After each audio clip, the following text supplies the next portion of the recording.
Hello बच्चों, कैसे हो आप सब। तो आज हम देखने वाले हैं लेक्चर नंबर 4 और आज हम देखेंगे resolution of vectors, unit vectors, cartesian form of the vectors और vector addition using resolution method. ये इतनी प्यारी मेथड है और ये जो भी टॉपिक्स करने वाले हैं वो बहुत ही ज्यादा इंपॉर्टेंट है। तो लेक्चर को शुरू करते हैं। तो अभी तक हमने देखा एडिशन और अभी तक हमने सब्ट्रैक्शन देखा और पॉलीगन मेथड और ट्रायंगुलर मेथड देख ली, राइट। अब चलते हैं रिजोल्यूशन ऑफ वेक्टर। रिजोल्व करने का मतलब क्या होता है? हमने झगड़ा होता तो बोलते रिजोल्व कर दो मतलब कि छुड़वा दो। पर यहाँ पर इसका क्या मतलब होता है? तो देखो एक एग्जांपल दिया है। एक बंदा है ना, ये ऑब्जेक्ट को खींच रहा है, तो मान लेते हैं ये वाले डायरेक्शन में उस पर फोर्स लगा रहा है, ठीक है। आपको क्या लगता है ये जो फोर्स इस डायरेक्शन में लगा रहा है उसकी दो इफेक्ट हो रही है। एक इफेक्ट कहां पर होगी? ये ऑब्जेक्ट इधर आएगा, राइट, ये डायरेक्शन में आगे जाएगा। और ऐसा भी हो सकता है कि ये डायरेक्शन में ऊपर उठे, है ना। तो तभी तो रिजल्टेंट ऐसे जा रहा है। इसका मतलब अगर हमारे पास एक वेक्टर है तो हम उसको एक्सिस पे रिजोल्व कर सकते हैं। एक्सिस का मतलब देखो, एक्सिस देखो तीन होती है हमारे पास मोस्टली, एक्स, वाई एंड जी। इसको पहले थोड़ा समझ लेते हैं बेसिक फंडामेंटल्स को, ताकि डाउट थोड़ा भी ना रहे। एक्स, वाई एंड जी बचपन से ऐसा पढ़ाया गया मैं कि एक्स एक्सिस मतलब कि यही होती है हॉरिजॉन्टल, और उससे परपेंडिकुलर क्या होती है? तो बोले वाई एक्सिस होती है। और एक्स और वाई को भी परपेंडिकुलर मतलब कि प्लेन से बाहर आती है ना, प्लेन से ऐसे बाहर। अब ड्रॉ तो कर नहीं सकते तो हम इसको डॉटेड लाइन से बना देते हैं ऐसा करके। और ये वाली कौन सी एक्सिस होती है? बोले जेड एक्सिस होती है। और ये जेड किसको परपेंडिकुलर? एक्स को भी और वाई को भी। तो मतलब तीनों म्यूचुअली परपेंडिकुलर एक्सिस होती है, राइट। ये तीन एक्सिस होती है, पर जरूरी नहीं है हर बार की एक्स पैरेलल हो, हॉरिजॉन्टल हो और वाई वर्टिकल हो। ऐसा भी हो सकता है कि ये वाली एक्स एक्सिस हो, ठीक है, ये वाली एक्स। जरूरी ये है कि अगर ये एक्स है तो वाई उससे कैसी होनी चाहिए? बोले परपेंडिकुलर। बस दैट इज द मेन फंडा। ये अगर ये एक्स एक्सिस है तो ये वाई एक्सिस। क्यों? दोनों के बीच एंगल कितना है? 90 डिग्री। बहुत बढ़िया, आपने ये समझ लिया। इसमें कोई डाउट है बेटा आपको? एक्स और वाई के बीच एंगल क्या होता है? 90। बस जरूरी नहीं कि हर बार एक्स मतलब यही होना चाहिए, जरूरी नहीं है, बट ठीक है। चलिए अब मान लेते हैं यहां पर ये एक्स एक्सिस हमारे पास और ये वाई एक्सिस है। अब मैं एक छोटा सा ट्राइंगल बनाना चाहूंगा यहां पर, ठीक है। एक ट्राइंगल यहां पर बनाऊंगा और एक ट्राइंगल यहां पर बनाऊंगा। ये वाला ट्राइंगल दिख रहा है, ये ट्राइंगल और एक ये ट्राइंगल, ठीक है। आपको मैंने वैसे तो ये पैरेललोग्राम में बताया था कि अगर इसका मैग्नीट्यूड है ना, इसका कितना मैग्नीट्यूड है बेटा? अभी एफ है ना, यहां से यहां से इसका मैग्नीट्यूड, ये लंबाई कितनी है? एफ। अगर ये एफ है तो जो उसका टीटा, जहां टीटा बनाता है वो कॉस होता है और सामने वाला साइन होता है। ये तो मैंने बताया था, राइट। पर फिर भी बता देता हूं कि ये वाला कितना होगा, ये इतनी लंबाई कितनी होगी। तो एफ टीटा, तो ये साइन, अगर एक काम करते कॉस टीटा लेते हैं। What is cos theta? Adjacent upon hypotenuse. Who is adjacent? Theta के एडजेसेंट कौन है? ये वाला लंबाई, राइट। इसको हमने अननोन बोल देना, इसे ये एडजेसेंट ही बोलना है। हाइपोटेनियस क्या है? ये एफ। ये बिकॉज यहां से 90 डिग्री होगा, ये लाइन जो खींची है परपेंडिकुलर खींची हमने, तो ये क्या हो जाएगा? F cos theta. देखो तो ये आंसर कितना आया? F cos theta. अब दूसरी बात, अगर मैं साइन थीटा लेता हूं तो साइन थीटा कितना होता है? Opposite upon hypotenuse. तो बोलो ऑपोजिट कितना होगा? साइन थीटा और हाइपोटेनियस, ये कितना है? एफ साइन थीटा बराबर। तो ऑपोजिट कितना हो जाएगा? F sine. ऑपोजिट माने ये लंबाई, यहां से ये लंबाई, ये कितनी हो जाएगी? F sine theta. बेटा क्लियर है इतनी बात? अगर ये बोलूं तो ये बात क्लियर है। अगर ये एफ साइन थीटा है तो बोलो ये लंबाई भी कितनी होगी? यहां से ये भी कितना होगा? F sine theta. और ऑब्वियसली ये लंबाई भी कितना होगा? F cos theta. आपको ऐसे भी लिख सकते हैं। तो अगर नेक्स्ट टाइम ये पूछे कि भाई ये एफ वेक्टर का मुझे रिजोल्यूशन करना है, सो रिजोल्यूशन का मतलब क्या? उसको सॉल्व करना है दो एक्सिस पे। सर क्यों करना है? बताऊंगा, सब फील होगा धीरे धीरे, पूरा लॉजिक आएगा। और जब हम क्वेश्चंस बनाएंगे फिजिक्स में तो और भी ज्यादा फील होगा। जैसे कि मैंने ये बनाया, पर मैंने बोला भाई कि एक बंदा यहां से उसको फोर्स लगा रहा है, तो ऑब्जेक्ट एक्चुअली फोर्स यहां पर फील करता है और ऊपर भी फील करता है। पर ठीक है, थोड़ी सी फील अभी कम आई है, पर जब समझ जाओगे बोलोगे अरे हाँ सर मजा आ गया, समझ आ गया। अभी के लिए इतना सीखो कि अगर एक वेक्टर एफ हो या कोई भी वेक्टर हो, उसको रिजॉल्व करना है। कहां रिजॉल्व करना है सर? कोई भी आपकी मनपसंद एक्सिस पे। बोले सर अगर एक्स और वाई हो तो बिल्कुल सही है, एक्स पे और ये वाई पे आपको रिजॉल्व करना है। तो जहां से एंगल बनता है, जहां से एंगल, सर एंगल तो यहां से भी बनता है, बोला बनता है, बिल्कुल बनता है, अगर ये टीटा है तो 90 माइनस थीटा, बिल्कुल बनता है।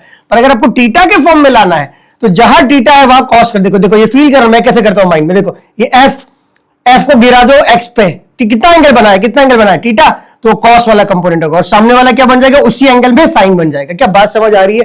अब बार बार ये मैथ्स मत करना। क्या बात समझ आ रही है बेटा? तो क्या मैंने ऐसा बोला कि एक्स एक्सिस पे ही कॉस बनेगा और वाई पे साइन बनेगा? क्या मैंने ऐसा वर्ड यूज किया? नहीं, मैंने बोला जहां टीटा, जो टीटा लाना, जो फेवरेट टीटा है, टीटा मतलब कि एंगल, ये सर ये एंगल चाहिए तो ये एंगल भी ला सकते थे, पर सर मुझे तो ये एंगल अच्छा लगा, टीटा वाला जो लिखा है अभी बोर्ड पे, तो F cos theta, F sine theta. मैं एक्स और वाई यूज नहीं कर रहा हूं, जहां टीटा वहां कॉस। तो मैं नोट करके लिख रहा हूं, आप जो मैं लिख रहा हूं वहां बाद में थोड़ी प्रैक्टिस के बाद आप फील करने लगोगे कि जहां टीटा वहां कॉस टीटा वाला कंपोनेंट। ठीक है, ये लिखा मैंने। अब एक बार देख लो और कुछ भी डाउट है तो पूछ लो।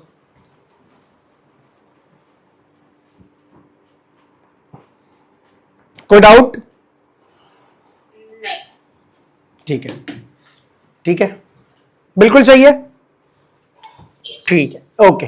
अब आप एक दूसरी बात देख रहा, ये है वेक्टर एफ, ये क्या है, वेक्टर एफ। तो इसी वेक्टर को जो मैंने यहां पर रिजॉल्व कर दिया, ये एक्स एक्सिस पे मैं यहां पर बता रहा हूं, पर है तो ये ऊपर वाला ही वेक्टर, ये ऊपर वाला, इसको मैंने वेक्टर एफ एक्स बोल दिया। ये भी एक वेक्टर ही है, क्या है, वेक्टर एफ एक्स। और जिसको मैंने यहां पर वाई एक्सिस पे दिखाया है, ये भी क्या है, ये भी एक वेक्टर है और उसका नाम क्या है, वेक्टर एफ आई। क्या कोई दिक्कत है बेटा? ये एफ एक्स वेक्टर और ये वेक्टर कौन सा है, एफ आई वेक्टर। कैसे सर? ये जो वेक्टर है इसका एक कंपोनेंट इधर बना दिया, एक कंपोनेंट इधर बना दिया, और यहां जो वेक्टर बना उसको एफ एक्स वेक्टर बोला। सर इसका मैग्नीट्यूड कितना होगा, कितना होगा इसका मैग्नीट्यूड? बोले एफ कॉस थीटा बराबर, और इसका मैग्नीट्यूड कितना होगा, एफ साइन थीटा बराबर। अब एक बात बताओ, ये वेक्टर एफ एक्स और ये वेक्टर एफ आई आपस में दोनों कैसे हैं? परपेंडिकुलर नहीं फील हो रहे? एक्चुअली अगर मैं यहां से बनाता तो परपेंडिकुलर ही बोलता है, हाँ या ना? यहां से और एक यहां से, मैंने अलग अलग जगह ऐसा बनाया, क्या ही फर्क पड़ता है, पैरेलल शिफ्टिंग से हम कर सकते हैं। तो अगर मैं यहां पर बनाता ऐसे, आप देखिए वेक्टर एफ एक्स इधर जा रहा है, ये वेक्टर एफ आई इधर जा रहा है। सर इन दोनों वेक्टर को बनाया कौन है? मैं बोला इस दोनों को जो बनाया है, देखो अगर एक पैरेललोग्राम बना दूं मैं और क्लोज कर दूं, तो इन दोनों को जो बनाया है, कौन बनाया है? बोले वेक्टर एफ है उसको बनाने वाला। इसी के दो कंपोनेंट्स हैं। सर टीटा कहां से लिया आपने? सर बोले यहां से टीटा लिया, ये वाला टीटा। क्या फील हो गया आपको? ये चीज मैंने यहां बना दी वापस। तो दोनों के बीच एंगल कितना है, दोनों वेक्टर्स के बीच, जो एफ एक्स और एफ आई वेक्टर है कंपोनेंट्स, उसके बीच एंगल कितना है? तो बोले थीटा। तो यहां पर मैं ऐसा भी लिख सकता हूं, ये फर्स्ट वाला और सेकेंड, बोथ कंपोनेंट्स, या मैं लिखता हूं खाली components are always perpendicular to each other। ठीक है, ये दो चीजें मैंने लिख दी, जहां थीटा वहां कॉस वाला कंपोनेंट, और components are always perpendicular to each other. ठीक है, कोई दिक्कत है बेटा? ये एफ एक्स जो है वेक्टर, यहां पर वापस लिख रहा हूं, ये वेक्टर एफ एक्स जो है उसका जो मैग्नीट्यूड है वही है एफ कॉस थीटा जो मैंने मेंशन किया, और जो वेक्टर एफ आई है उसका जो मैग्नीट्यूड है उसी को हमने एफ साइन थीटा बोला। तो सर क्या हर बार यही होगा? नहीं नहीं, जहां थीटा अगर थीटा मैं यहां से बनाता तो साइन ऊपर और कॉस नीचे बन जाता। ये याद नहीं करना, ये बिल्कुल भी याद नहीं करना, आपको खाली ये याद रखना है, ये वाला और ये नोट पॉइंट्स। ठीक है, चलिए सर अभी सर बहुत डाउट है, मतलब क्लियर तो हो गया माइंड में, पर वो कॉन्फिडेंस नहीं आ रहा। अरे भाई इतना इजी टॉपिक है, आप बोलोगे ये क्या ही टॉपिक है। देखो चलिए यहां पर हम फाइंड करते हैं फटाफट। क्या करना है बेटा? देखो मैं दो, आई थिंक कितना क्वेश्चन है मेरे पास, हाँ 2-3 है। चलो तो ये दो मैं करूंगा, आपको खाली सुनना है, आपको खाली सुनना है। चलिए इसको कंपोनेंट फाइंड करना है, तो सबसे पहले क्या करना है, जो वेक्टर है उसको एक एक्सिस पे परपेंडिकुलर लाइन बना देनी है, दूसरी एक्सिस पे परपेंडिकुलर लाइन बना देनी है। इसको हमने अगर एक्स बोला है तो ये एक्सिस कौन सी हो जाएगी, वाई। मुझे ये लंबाई निकालनी है, ये लंबाई, ये वेक्टर की लंबाई, तो मैं खाली इतना लिखूंगा यहाँ पर एफ एक्स, है वेक्टर नहीं लिखूंगा, खाली एफ एक्स का मैग्नीट्यूड कितना होगा मैग्नीट्यूड बेटा? तो बोले सर देखो ए है, सर ए लिखा सर ए, चलो तो ए नाम देते, एफ एक्स नहीं बोलेंगे, ए एक्स बोलेंगे। सर नाम ए है ना, तो ए एक्स बोल दो ना सर, बढ़िया, चलो ए एक्स, ठीक है, ए बोलते हैं। सर ए है, सर ये टीटा लेना है, सर ये टीटा, तो बोला ठीक है, तो बना ले ए कॉस टीटा, तो आंसर क्या आएगा, ए कॉस एंगल कितना है 37। बोले 37 कितना होता है 4/5 है ना, 37 कितना होता है 4/5, और ये ए बन गया। कोई दिक्कत है बेटा आपको? अरे अगर अब मैं ट्राइंगल बनाता ऐसा देखो, ये 37 डिग्री और ये होता है 53 डिग्री, याद है, लंबा साइड 5, फिर 4, ये 3, 37 cos 37 देखो 4/5 आया, बराबर है। चलिए सर अगर ये ax है तो सर ये ay होगा, सर ay, पर मैं बोला सर यहां से भी तो बोल सकता हूं, बोले बिल्कुल बोल सकते हो सर, ये ay वेक्टर ay या तो उसका मैग्नीट्यूड ay, ये कितना होगा सर, अगर यही थीटा के फॉर्म में बोलना है, अगर आपको यही थीटा के फॉर्म में बोलना है ay, तो आप क्या बोलना, ay is equals to a sin 37। क्या सही लिखा मैंने, हाँ या ना बोल दो। ए sin 37 कितना है 3/5, तो कहना राइट 3/5 टाइम्स ए, ये आपका आंसर। कोई दिक्कत नहीं। पर बच्चा बोला कि नहीं सर मुझे 37 नहीं लेना है। मैं बोला क्या कर रहा है, बोले 37 नहीं लेना है, बोला सर ये एंगल लेना है। मैं बोला ठीक है, ये 37 है तो ये कितना एंगल होना चाहिए, बोलो 53, तभी तो 90 है। मुझे सर ये एंगल लेकर सॉल्व करना है। मैं बोला ठीक है, तो ये एंगल ले ले। आपकी फिलोसॉफी सेम होनी चाहिए। बोले सर क्या फिलोसॉफी, जहां टीटा वहां कॉस वाला कंपोनेंट। बोला ठीक है सर ये टीटा लेना 53। बोला ठीक है, देख सुन अभी, देख बेटा सुन, ए कॉस ए, जहां टीटा वहां कॉस ए कॉस 53। तो मैं बोला ठीक है, अगर तुझे ऐसे लिखना है तो मैं यहां पर देख मेरा ए वाई ऐसा बनेगा, ए कॉस, बोलो कॉस 53, बोलो कॉस 53 कितना होता है सर 3/5। तो आंसर क्या आया 3/5। क्या सेम आंसर नहीं आया? तो सर अगर ये यही एंगल में यहां बनाना है ये कंपोनेंट, तो बोलो ये कंपोनेंट कितना होगा यही एंगल में, बेटा यहां पर क्या होगा ax क्या आएगा, a sin 53, बराबर है कि नहीं। और ये sin 53 देख के बोलो, sin 53 4/5। Very nice. तो इसीलिए मैं बोल रहा हूं जहां थीटा वहां कॉस, कोई भी एंगल ले सकता है भाई, तो कोई भी एंगल, जहां थीटा वहां पर कॉस। तो अब बार बार ये करने की बात नहीं है, कोई भी एक एंगल ले लेना, बार बार मत पूछते रहना। बोला ठीक है बढ़िया। चलो यहां पर चलते हैं 53। क्या ये सेम क्वेश्चन नहीं हो गया? ये सेम क्वेश्चन ही नहीं है कि सेम क्वेश्चन ही नहीं है सर, कैसे? देखो भाई, यहां से एक परपेंडिकुलर लाइन खींचा, यहां से एक परपेंडिकुलर लाइन खींचा, ठीक है सर ये एंगल लेना, ये ठीक है, ए ये एंगल है cos 53। देखो तो ये लंबाई कितनी होगी ए वाई, सर वाई क्यों बोला, ये वाई एक्सिस पे है, ये एक्स, सर इसको एक्स नहीं बोल सकते, बोल दो यार, इसको एक्स बोलो, इसको वाई, क्या ही फर्क पड़ता है। ए वाई कितना है, ए cos 53। अब मैं 53 लिख रहा हूं खाली, बताओ इसकी लंबाई कितनी होगी ए एक्स की, बोले ए sin 53। क्या बात समझ आ रही है बेटा? एकदम क्लियर है, सुपर क्लियर है। सच बोल रहा ईमानदारी से, क्या टफ चीज है ये, एकदम सिंपल नहीं है। ये ट्राइंगल सॉल्व नहीं कर रहे हम साइन और कॉस का एंगल लेके, इतना ही तो कर रहे हैं, ठीक है। चलिए अगर आपने समझा है तो मुझे इसके कंपोनेंट्स बताइए। मैं इसको बोलता हूं एक्स एक्सिस ये है मेरा और ये वाई एक्सिस है, और एक्स और वाई हमेशा परपेंडिकुलर होता है, हाँ ध्यान रखना। बताओ यहां तक क्लियर सबको? बढ़िया। ये क्वेश्चन का आंसर बताओ, ए एक्स और ए वाई।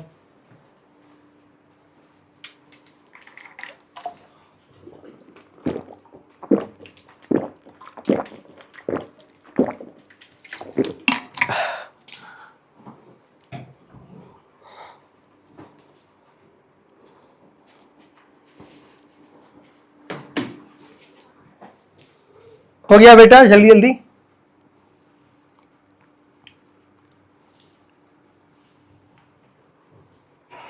cos 30 0। ए एक्स ए वाई ऐसा बताइए ना। ओके हाँ, ए पहला ए वाई, हाँ ए वाई कितना, A Y is equals to cos 30। A cos 30, A भी है ना, A cos हाँ, 30। And A X equals to A X equals to sin 30। हाँ ए sin 30, ए sin हाँ। तो हमने क्या किया, तो जहां वेक्टर एंड होता है उसका एक परपेंडिकुलर लाइन खींचो, जहां से वेक्टर एंड हुआ उसकी एक परपेंडिकुलर लाइन नीचे खींचो। बोले बहुत बढ़िया। ये कंपोनेंट है, ये जो ये यहां से यहां, ये जो मतलब यहां से यहां ऐसे डिनोट भी कर सकते हैं, राइट। ये जो ऐसा ये वाला कंपोनेंट, ये कंपोनेंट ये ए एक्स है, इसको ऐसे भी बता दिए, नीचे बता दिए, कोई फर्क नहीं पड़ता। बोले ए एक्स, और ये जो कंपोनेंट है ये जो कंपोनेंट है यहां से यहां, ये कौन है, ए वाई, इसको हम यहां भी बता दिए, ठीक है, तो ये इसको हमने यहां बता दिया ए वाई, समझ गए ना बेटा, ए एक्स ए वाई एग्जैक्टली कहां पर है। तो बोले सर यहां ए है, ए इसका घुमा दो कितना 30 डिग्री, तो ये कॉस बन जाएगा, तो ये ए लिखना, ए कॉस 30 डिग्री, कॉस 30 कितना होता है √3/2, तो आप लिख सकते हो √3/2, ए बराबर लिखा, और सामने वाला अगर उसी एंगल पे लिखना है तो बोलो क्या लिख सकते हो, ए sin 30, what is sin 30, a/2, 1/2. ठीक है। चलिए अब ये वाला करिए फटाफट,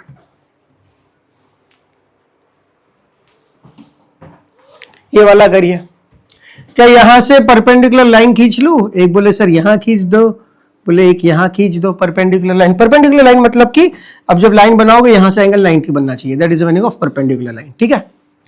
चलिए ये ए, ये वेक्टर ए, सर इतना घुमा दो cos 45, तो जो हाफ cos वहां 45, तो हमने बोला ए, एक्चुअली ये एक्स एक्सिस है और ये वाई एक्सिस, तो ये A Y equal to A cos 45, और cos 45 क्या होता है, a/√2 होगा, बराबर। और यहां से ये लंबाई जो हो जाएगी वेक्टर की, यहां से ये लंबाई, ये ए एक्स बनेगा, ये क्या बनेगा, ए साइन 45, तो a/√2, ऐसे यहां से बनाने का, यहां है ना, टेल से हेड, टेल से हेड, ये टेल से हेड, ये वाला गया। बात क्लियर है बेटा, कहां से वेक्टर बनेगा, किस डायरेक्शन में बनेगा, कोई डाउट है किसी को, पक्का। Yes. देखिए जी, अगर वेक्टर आई से जा रहा है इसे, तो यहां से उसके दो कंपोनेंट बनेंगे, ऐसे और एक ऐसे, ऐसे ही बनेगा, ऐसे मत बना देना कि सर वेक्टर इधर जा रहा था, सर वेक्टर इधर जा रहा था, हमने एक कंपोनेंट बना दिया ऐसा और एक कंपोनेंट यहां बना दिया, तो गलत हो जाएगा। क्यों गलत होगा, अरे भाई समझो, आप अगर किसी पे फोर्स इस डायरेक्शन में लगा रहे हो तो एक कंपोनेंट मतलब एक इफेक्ट ये जा सकती है और एक इफेक्ट नीचे जा सकती है, मतलब कि अगर एक बॉक्स पे आपने फोर्स इधर लगाया, मतलब बॉक्स आगे भी जा सकता है और नीचे भी जा सकता है एट द सेम टाइम, ये करेगा बॉक्स, ठीक है। चलिए बहुत बढ़िया, ये हो गया अपना सेकेंड क्वेश्चन। आई थिंक अभी लास्ट दो क्वेश्चन है, फटाफट ये करते चलो। तो ये एक्स एक्सिस हमारी और ये हमारी वाई एक्सिस, हमने क्या किया, यहां से परपेंडिकुलर खींचा एक लाइन, यहां से परपेंडिकुलर खींचा एक दूसरी लाइन, और बोला कि ये वाला कंपोनेंट कौन सा है, तो बोले ए एक्स, ये वाला कंपोनेंट कौन सा है, तो हमने बोला ए वाई, जहां थीटा वहां कॉस, तो हमने बोला अगर ए और 60 लेना है तो यहां पर बोलेंगे ए कॉस 60, ए एक्स बन जाएगा ए कॉस 60 डिग्री, बराबर, जो भी है ए कॉस 60 आपको पता है क्या है, ऑब्वियसली सामने वाला क्या हो जाएगा, ए साइन 60। कोई दिक्कत, एकदम क्लियर, डायरेक्शन के साथ क्लियर होना चाहिए कि डायरेक्शन ए एक्स और ए वाई का कहां बनेगा, वो भी इंपॉर्टेंट है, टेल से बनेगा, देखो ये टेल से हेड, ये टेल से हेड, ये टेल से हेड, ऐसा वेक्टर जा रहा है। अब ये वाला करते बेटा, ये लास्ट वाला एक्स और वाई, बताओ इसका आंसर क्या आएगा, सोचो एक बार।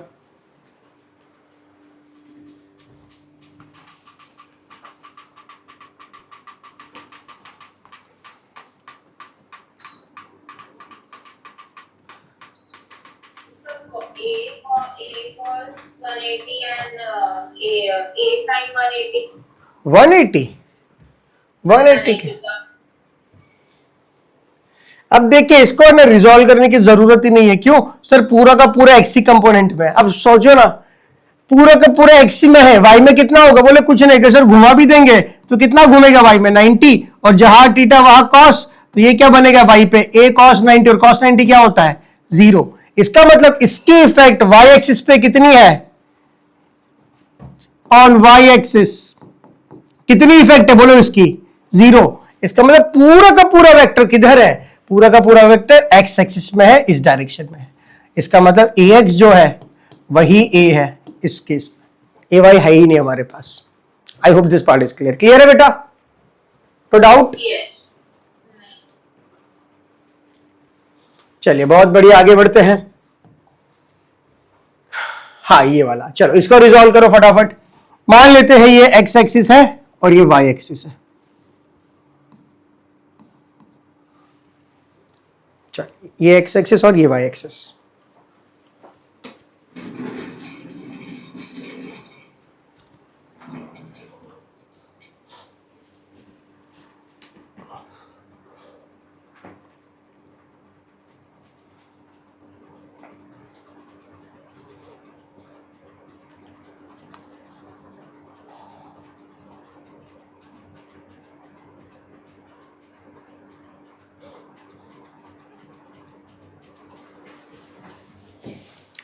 देखिए यहां पर अपना वेक्टर एंड कर रहा है। हाँ आंसर आ रहा है बेटा।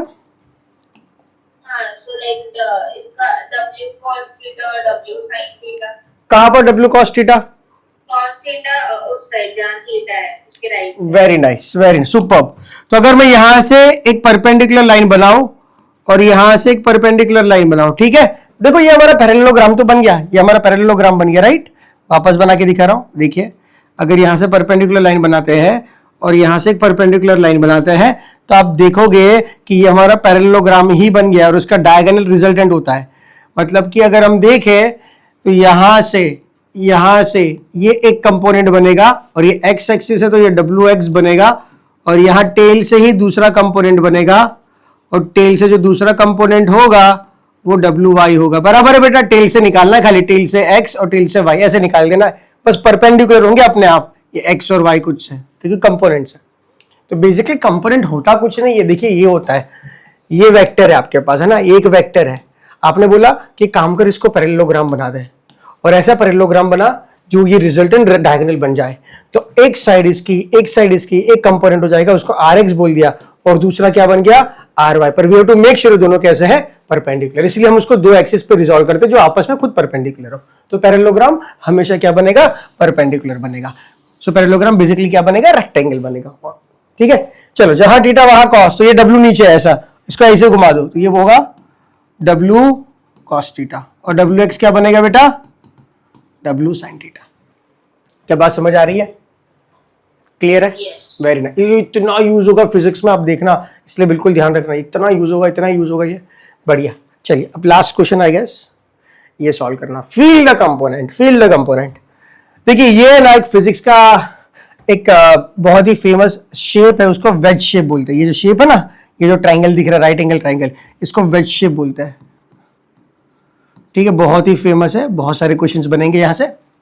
और यहां पर एंगल थीटा है, ये इंक्लाइंड एंगल जो है इसको स्लोप का एंगल बोलते हैं। ये स्लोप है ना, स्लोप, इसका जो एंगल है वो थीटा है, हम इसको थीटा बोलते हैं। अब थोड़ा ध्यान से देखिएगा,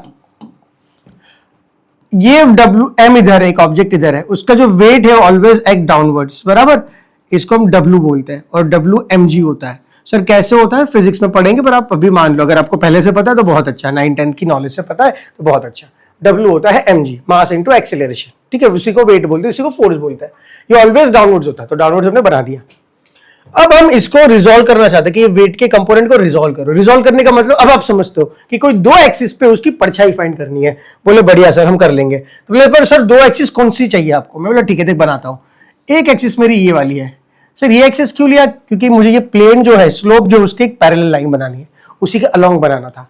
और बोले उसी से परपेंडिकुलर दूसरी बनानी पड़ेगी, क्योंकि एक को डिफाइन कर दिया तो दूसरे तो डिफाइन ऑटोमेटिक हो जाता है। बोले कैसे? दूसरी एक्सिस तो परपेंडिकुलर ही होनी चाहिए। मैं बोला बहुत बढ़िया, तो ले ये तेरी दूसरी एक्सिस हो गई। ठीक है, तो पर सर इतना इजी है सर, हम आराम से कर सकते हैं क्या? हम इसको एक्स एक्सिस बोल दिए और हम इसको वाई एक्सिस बोल दिए। सर दिक्कत खाली यही है कि ये एंगल कितना होगा ये बता दीजिए, बाकी तो हमें पता, जहां एंगल वहां कॉस, जहां नहीं है बस साइन थीटा लगा के खत्म कर देंगे कहानी। इतनी कहानी सिंपल है। मैं बोला वही तो चैलेंज है, तुझे टीटा यहां पर दिया है उसी फॉर्म में कहीं टीटा सेट कर। बोला अच्छा ऐसा है। मैं बोला ठीक है, एक काम करते हैं सर, देखिए अगर ये डब्ल्यू वाले कंपोनेंट को मैं थोड़ा नीचे ले लूँ और ऐसे थोड़ा सा, एक काम करता हूँ सर, इसे यहाँ एक लाइन बना देता हूँ, एक ऐसी लाइन बना दूँ, है ना।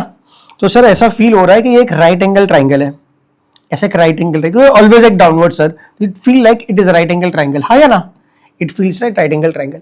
सर अगर ये राइट एंगल ट्राइंगल है, अगर ये थीटा है और ये 90 है, तो सर डेफिनेटली ये जो एंगल है वो कितना होगा बेटा? ये एंगल कितना होगा? अगर ये थीटा और ये 90 है तो ये एंगल होगा 90 माइनस थीटा। और सर हमें पता है कि यहां से ये 90 बनाता है, और अगर ये 90 माइनस थीटा है तो सर ये एंगल डेफिनेटली क्या होगा? थीटा होगा। तो सर नेक्स्ट टाइम अगर आप हमें ये डायग्राम दोगे और बोलोगे कि वेज का एंगल या स्लोप का एंगल थीटा है, तो मतलब जो mg कंपोनेंट इस एक्सिस से बनाता है ये वाली, वो एंगल भी सेम होगा। ये थीटा है तो बोलो ये एंगल कितना होगा? थीटा। नेक्स्ट टाइम हम सवाल नहीं पूछेंगे, हम नेक्स्ट टाइम कोई ज्योमेट्री नहीं देखेंगे। ये थीटा दिया तो सर यहां से ये वाला जो एंगल है, ये कंपोनेंट का एंगल इस एक्सिस से, तो ये भी कितना होगा? थीटा होगा। क्या मेरी बात मानते हो आप लोग? हाँ या ना बोल दो। क्लियर है बेटा? मतलब कि अगर मैं सब इरेज कर दूं, ये सब जाने दो, भूल जाओ सब कुछ था, ये भूल जाओ सब कुछ था, ये मिट नहीं सकता, छोड़ो अभी, कोई नहीं, ये भूल जाओ ये था। और बोलूं कि बेटा अगर यहां से वेट नीचे लग रहा है, weight is going downwards like this, ये हमारा वेट है, weight is equal to mg। बच्चा मुझे यह टीटा पता है, बोलो टीटा किधर होगा, तो कहाँ टीटा होना चाहिए बोलो, तो बोले सर यहां पर ही टीटा होना चाहिए, ये वाला, बात खत्म हो गई। अब दूसरा कोई ज्योमेट्री नहीं देखेंगे, कैसा आया कैसे नहीं आया, हमें कुछ फर्क नहीं पड़ता, हाँ या ना बोलो बेटा, क्लियर है? ठीक है, तो अगर ये टीटा पता चल गया तो आप क्या बोलोगे, आप क्या बोलोगे, सर यहां से एक परपेंडिकुलर एक्सिस खींचो, यहां से एक परपेंडिकुलर, मतलब ताकि एक पैरेललोग्राम बन जाए, मतलब पैरेललोग्राम मतलब ये रेक्टेंगल ही बनेगा, रेक्टेंगल भी पैरेललोग्राम में होता है। तो बोले ठीक है सर, अब क्या करें, अब कह ले, अब कुछ नहीं, अब आप कंपोनेंट्स बना दो। सर कैसे कंपोनेंट्स बनाए, कंपोनेंट्स ऑफ फी भूल गए, वापस भूल गए, अरे कुछ नहीं भूल गया, जहां से तेरा वेक्टर स्टार्ट हो रहा है वहां से तू स्टार्ट कर, एक एक्सिस पे तू जा यहां तक जहां पर तेरी लाइन जा रही है, अगर ये एक्सिस का नाम y है तो इसको WY बोल दे, और यहां से स्टार्ट कर और जहां तक तेरा वेक्टर जा रहा है यहां तक तो जा, और इसको क्या बोल दे, WX। बता बेटा WX और WY कैसे मिला, बोला WY, अगर W ये है, W ये टीटा घूम जाए तो ये आंसर कितना आएगा, W cos थीटा, और ये क्या बनेगा, तो बेसिकली हम देख रहे हैं ये अगर एक वेज शेप पे एक ऑब्जेक्ट को रख दिया है, अब फील लेते हैं, अब फील लेना है, सर कंपोनेंट का फील क्या है, फील लेना है। बेटा वेट कहां लग रहा है, बता वेट कहां लग रहा है, कहां लग रहा है, डाउनवर्ड्स। पर अगर आपने ये देखा कि ये टीटा है, ये एंगल टीटा है, ये दो कंपोनेंट में रिजॉल्व कर दिया तो ये क्या बना, W cos थीटा, और ये क्या बना, W sin। क्या आपको ऐसा फील नहीं आ रहा कि ये जो W cos थीटा जो वेट का कंपोनेंट, मतलब वेट का एक हिस्सा है, वेट के टुकड़ा है, वेट का पार्ट है, क्या आपको फील नहीं आ रहा कि W cos थीटा वेट को बॉक्स को ऐसे नीचे लेने की ट्राई कर रहा है, मतलब ऐसे दबा रहा है, ऐसे दबा रहा है, ऐसे दबा रहा है, और ये W sin थीटा उसको ऐसे खींच रहा है, हां या ना बोल दो, ऐसा फील नहीं आ रहा आपको कि W cos थीटा इस ऑब्जेक्ट को दबा रहा है, ऐसे दबा रहा है, और W sin थीटा उसको ऐसे लेके जा रहा है। इसका मतलब तो बड़ा सिंपल है, मेरे पास एक मिल जाए तो मजा आ जाए, हाँ है मेरे पास, रुको मिल गया, बहुत बढ़िया। देखो एक नोटबुक है मेरे पास, दिख रहा है, क्लियर है, नोटबुक दिख रहा है, क्या इसी को मैं वेज बना दूं, वेज, क्या ये वेज बन गया, इंक्लाइन कर दिया, देखो इंक्लाइन। अब देखो ऑब्जेक्ट खुद ब खुद सरक रहा है, देखो ऑब्जेक्ट अभी नहीं, कुछ भी नहीं हुआ हॉरिजॉन्टल, अब थोड़ा मैंने वेज शेप बनाया, देखो एंगल बढ़ा गया तो फटाफट सरक गया, और इसमें कोई चौंकाने वाली बात है ही नहीं, क्योंकि बचपन से हम देख रहे हैं ऑब्जेक्ट ऐसे प्लेन सरफेस में तो कुछ नहीं हुआ, ऐसा करेंगे तो सर जाएगा नहीं, क्यों जा रहा है, व्हाट इज योर फिजिक्स, तो हाँ अब समझा सर, क्योंकि सर वेट डाउनवर्ड्स लग रहा है, तो अगर ऑब्जेक्ट ऐसा फ्लैट सरफेस पे रखा है, ऑब्जेक्ट अगर फ्लैट सरफेस पे रखा है तो सर वेट ऐसे mg लग रहा है, कुछ भी प्रॉब्लम नहीं हो रही, बढ़िया है।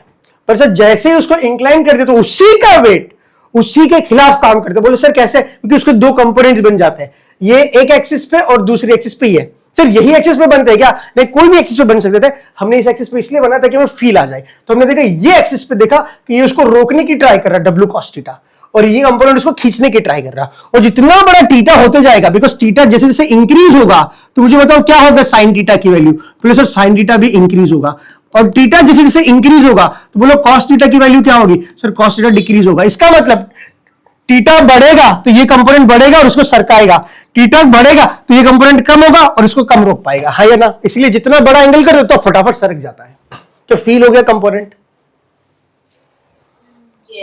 कोई डाउट है बेटा? नहीं। 100 बात की एक बात, जहां टीटा वहां कॉस, वो कंपोनेंट बनता है, और कंपोनेंट आपस में क्या एंगल बनाते हैं, बोले 90 डिग्री परपेंडिकुलर बनाते हैं।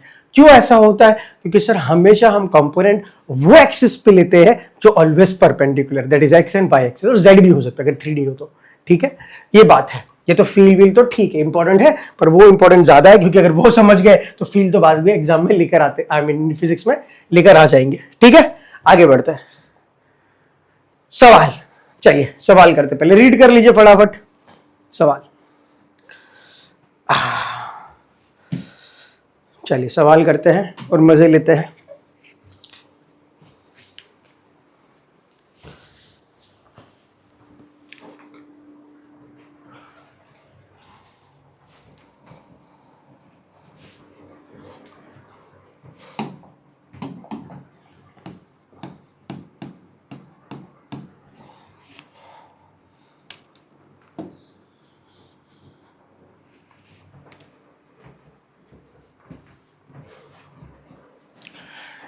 चलो स्टार्ट करें बेटा। Yes. a vector A has a magnitude 10 Newton. देखो जब मैं सवाल पढ़ता हूं और मैं साथ में लिख रहा हूं तो आपको भी ये हैबिट बनानी है कि एक बार एक सवाल की लाइन रीड कर ली और इंपॉर्टेंट डेटा लिख लिया, बार बार सवाल को रीड नहीं करते, ठीक है। तो A का मैग्नीट्यूड दिया है, वेक्टर A है, तो मैं इसको ऐसे लिख सकता हूं या तो A भी लिख सकता हूं। कितना दिया है? 10 यूनिट्स। यूनिट्स मतलब कोई भी यूनिट हो सकती है, न्यूटन हो सकता है, मीटर पर सेकंड स्क्वायर, जो भी। Makes an angle theta with x axis. बढ़िया, तो हमने बोला चलो एक एक्स एक्सिस है तो हम एक्स एक्सिस बना लेते हैं। ये एक्स एक्सिस और एक्स आया तो वाई तो आ ही जाएगा, बिकॉज दोनों आपस में परपेंडिकुलर होते हैं। और हमारा जो वेक्टर ए है, हमने ये वेक्टर ए बना लिया। एक्स से कितना एंगल बना रहा है? बोले सर थीटा बना रहा है। क्या एकदम रिप्रेजेंटेशन सही है? क्या आप भी बना सकते थे इतना रिप्रेजेंटेशन पढ़ के? इजी है, बहुत बढ़िया। अब बोला है इफ एक्स कंपोनेंट इज 5√3।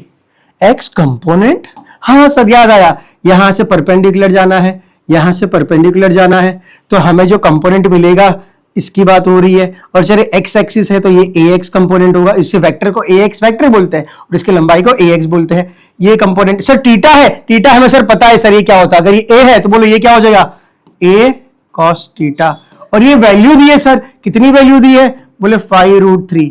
अच्छा थीटा पूछे सर, ये तो बहुत आसान है सर, कैसे? बोले ए कॉस थीटा तो हमें पता है क्या है, बोले 5√3 है। ए की वैल्यू सर हमें पता है कितनी है, 10 दिया है। 10 cos थीटा इज 5√3। हम सब 5 से 10 को डिवाइड कर सकते हैं और cos थीटा बिल्कुल लिख सकते हैं √3/2। बोलो बच्चों थीटा √3/2 कितना होगा? cos थीटा √3/2 कब होगा? कितने थीटा पे होगा?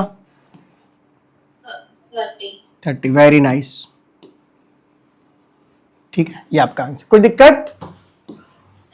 Easy, very easy. आगे बढ़ते फटाफट, चलो नेक्स्ट। अरे यूनिट वेक्टर आ गया, क्या बात कर रहे हैं? न्यूमेरिकल्स, अच्छा उसके बाद न्यूमेरिकल्स, ठीक, इसके बाद न्यूमेरिकल्स।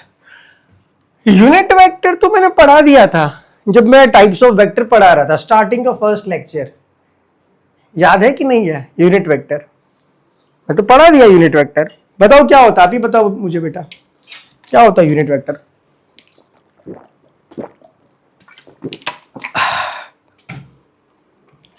भूल गए है ना, रिवाइज नहीं किया बेटा, रिवाइज हमें एकदम अच्छे से करना है। चलो कोई नहीं, इसको डायरेक्शनल वेक्टर बोलते हैं। क्या बोलते हैं? Directional vector. कुछ कुछ याद आया बेटा? ये खाली डायरेक्शन दिखाता है। अरे भाई रुक जा, इसको डायरेक्शनल वेक्टर बोलते हैं। इसके पास सिर्फ और सिर्फ डायरेक्शन होता है, उसका जो मैग्नीट्यूड होता है यूनिट वेक्टर का, बोलो क्या होता है? हमेशा 1 होता है। ये बातें हमने करी थी, चलिए छोड़िए ये बात है। अब आपसे मैं सिंपल सवाल पूछता हूं। लेट से वेक्टर एक वेक्टर है, बताओ कोई वेक्टर के पास क्या होता है? तो बोले सर 2 चीजें होती है, एक होता है मैग्नीट्यूड और दूसरा होता है डायरेक्शन, हाँ या ना? हम इसको ऐसे लिखते हैं, ये पूरा का पूरा वेक्टर है, ये पूरा का पूरा वेक्टर है, ये उसका सिर्फ क्या है बोलो? मैग्नीट्यूड, और ये क्या है उसकी? डायरेक्शन। इसको शो करने का तरीका है, हाँ या ना बोलो? सही है। अगर मैं आपसे पूछूं मुझे खाली डायरेक्शन में इंटरेस्ट है भाई, मुझे और कोई चीज में इंटरेस्ट नहीं है, तो आप बोल सकते हो वेक्टर का डायरेक्शन इज ए कैप, उसको कैप बोलते हैं, is nothing but vector A upon A. क्या बोल सकते हो कि नहीं बोल सकते हो बेटा? ये मैथमेटिक्स है, इसको नीचे ले गए और ये बन गया, हाँ या ना बोल दो? वेरी नाइस, बस इसको याद कर लेना। अब इसको सर कैसे याद करें, इतना सिंपल तो ही है, ये फॉर्मूला उसकी। अगर मैं आपसे पूछूं कि vector A, sorry vector A नहीं, क्या है? ए कैप मतलब कि डायरेक्शन खाली, इसका मैग्नीट्यूड कितना होगा? मतलब कि इट इज द मीनिंग, क्या बोल, the meaning is the magnitude of A cap. कितना होगा ए कैप का मैग्नीट्यूड बेटा? अगर ए यूनिट वेक्टर तो है, उसके ऊपर कैप है मतलब यूनिट वेक्टर है, उसका सिर्फ और सिर्फ मैग्नीट्यूड कितना होगा? तो हमेशा इसका मैग्नीट्यूड बोलो कितना होगा? 1, बिकॉज उसके पास सिर्फ डायरेक्शन है, उसके पास कोई मैग्नीट्यूड नहीं है। 0 मत बोल देना, 0 बोल दे मतलब कि मैग्नीट्यूड मतलब खत्म हो गया, वेक्टर ही खत्म हो गया। 1 है उसके पास और मैग्नीट्यूड कोई नहीं है, ठीक है? Is it clear? इतनी कहानी क्लियर है बेटा? यस। चलो यूनिट वेक्टर शायद नहीं पढ़ाया था, आई गेस। क्या बात कर रहे हो?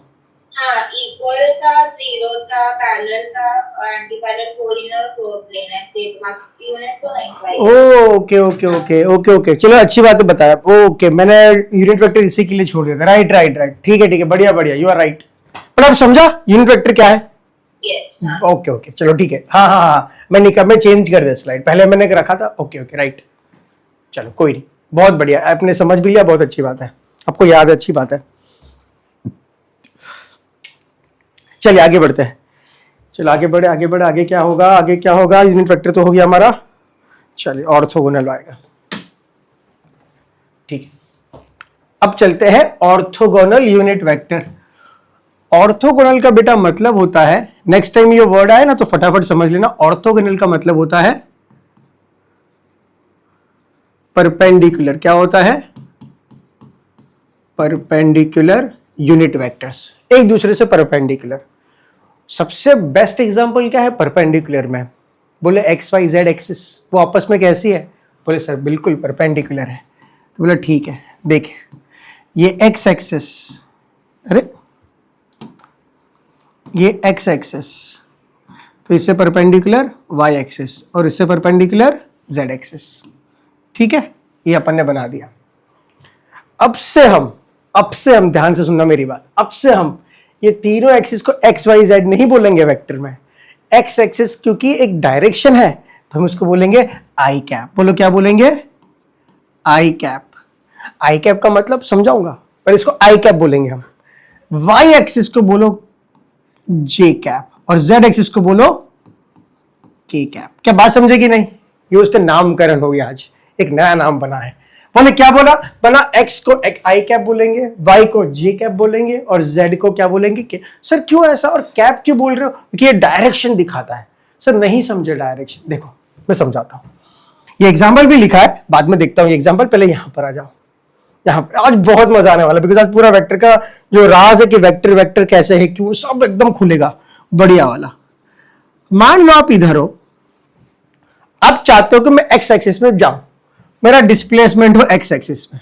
ठीक है सर, कितना चले? मैं बोला मैं 5 मीटर चला। 5 मीटर क्या चला? 5 मीटर। तो अंग्रेजी में अगर मुझे बोलना है कि 5 मीटर चला हूं तो कैसे बोलूंगा? कि I walk 5 metre in X direction. इतना सिंपल है।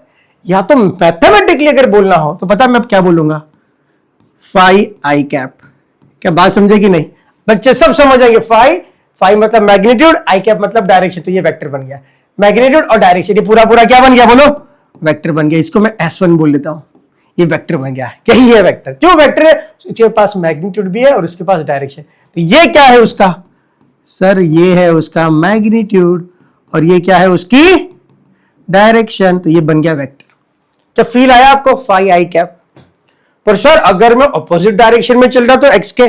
बोला ठीक है, ले बेटा चला। मैं कितना चला? बोले सर 5 मीटर चला। 5 मीटर। तो मैं क्या बोलूं? अगर ऑपोजिट गया तो बोलो क्या बोलना चाहिए? अगर ये प्लस साइड है तो बोलो ये कौन सी साइड होनी चाहिए? एक्सीलेंट, माइनस फाई आई कैप। इसको मैंने वेक्टर S2 बोल दिया या माइनस S1 बोल दिया। अब जो चाहो बोल दो नाम, क्या ही फर्क पड़ता है। क्या बात समझे कि नहीं बेटा? क्या बात इंपॉर्टेंट समझे कि नहीं? ये क्या है ये? तो मैं यहां पर खाली ऐसे लिखता हूं, माइनस फाई आई कैप। अब नामकरण बाद में नहीं करता, माइनस फाई आई कैप। इतना क्लियर है। पर सर अगर मैं यहां चला तो? बोले यहां कहा? बोले सर यहां पर ऐसे चला तो? बोले कितना चला? Sir 4 metre. तो बोले बोलो बेटा कैसे लिख सकता हूं 4 मीटर? 4j cap. एक्सीलेंट। तो हम बोलेंगे सर इस वेक्टर का नाम है 4। सर वेक्टर क्यों? क्योंकि मैग्नीट्यूड और डायरेक्शन। अब कितना क्लियर हो गया ना, अब कितना क्लियर हो गया ना मैं क्या बोल रहा हूं, आप उसको डिकोड कर पा रहे हो।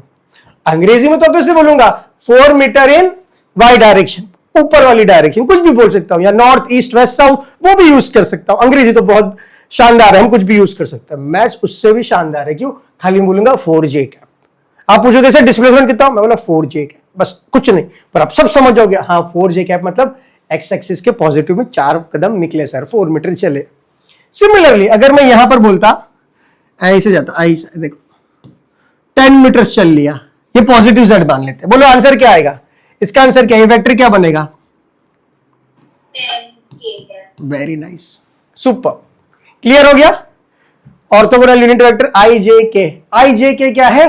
एक्स वाई जेड का नाम, और ये उसका कोई मैग्नीट्यूड नहीं होता। आई कैप का कोई मैग्नीट्यूड नहीं। क्यों? उसमें जो मैग्नीट्यूड मिलाओगे वो बन जाएगा वेक्टर, क्योंकि खुद के पास तो कोई मैग्नीट्यूड नहीं, बोले 1 है खाली। आप 1 कदम चले तो बोलेंगे आई कैप, 2 कदम चले तो बोले 2 आई कैप, 3 कदम चले तो बोले 3 आई कैप, 5 कदम चले तो हमने बोला 5 आई कैप। इतनी सिंपल बात है। ठीक है, यहां तक कोई डाउट है बेटा आपको? तो आई जे के आर ऑर्थोगोनल यूनिट वेक्टर्स। तो कौन है ऑर्थोगोनल यूनिट वेक्टर्स? तो बोलेंगे सर हमारे पास ये हमारे तीन महान axis X Y and Z. हाँ एक्स वाई जेड भी लिख सकते हैं, पर आज से हम उसका नया नाम भी बोल सकते हैं। बोलो क्या नया नाम है उसका एक्स वाई जेड का? तो बोले आई कैप, जे कैप एंड के कैप, ये नाम है। चलिए, अगर आपने एकदम क्लियर समझ लिया ये बात, जो समझ लिया आई एम श्योर सबने समझ लिया, बहुत छोटी छोटी बातें हैं, तो कभी एकदम फंडामेंटल्स को ब्रेक कर करके छोटे छोटे एग्जांपल्स में ले लेकर हम चलेंगे, ताकि डाउट ना रहे। और फिर भी डाउट रहे तो प्लीज पूछ लेना। 5 न्यूटन इन एक्स डायरेक्शन, बेटा फटाफट बोलो क्या लिखना चाहिए? 5 I cap. Excellent. 5 newton in Y direction क्या लिखना चाहिए? 5 J cap. ठीक है, अब रुक जाना, मुझे पता आपने सवाल तो रीड कर ही लिया होगा। अरे यहां पर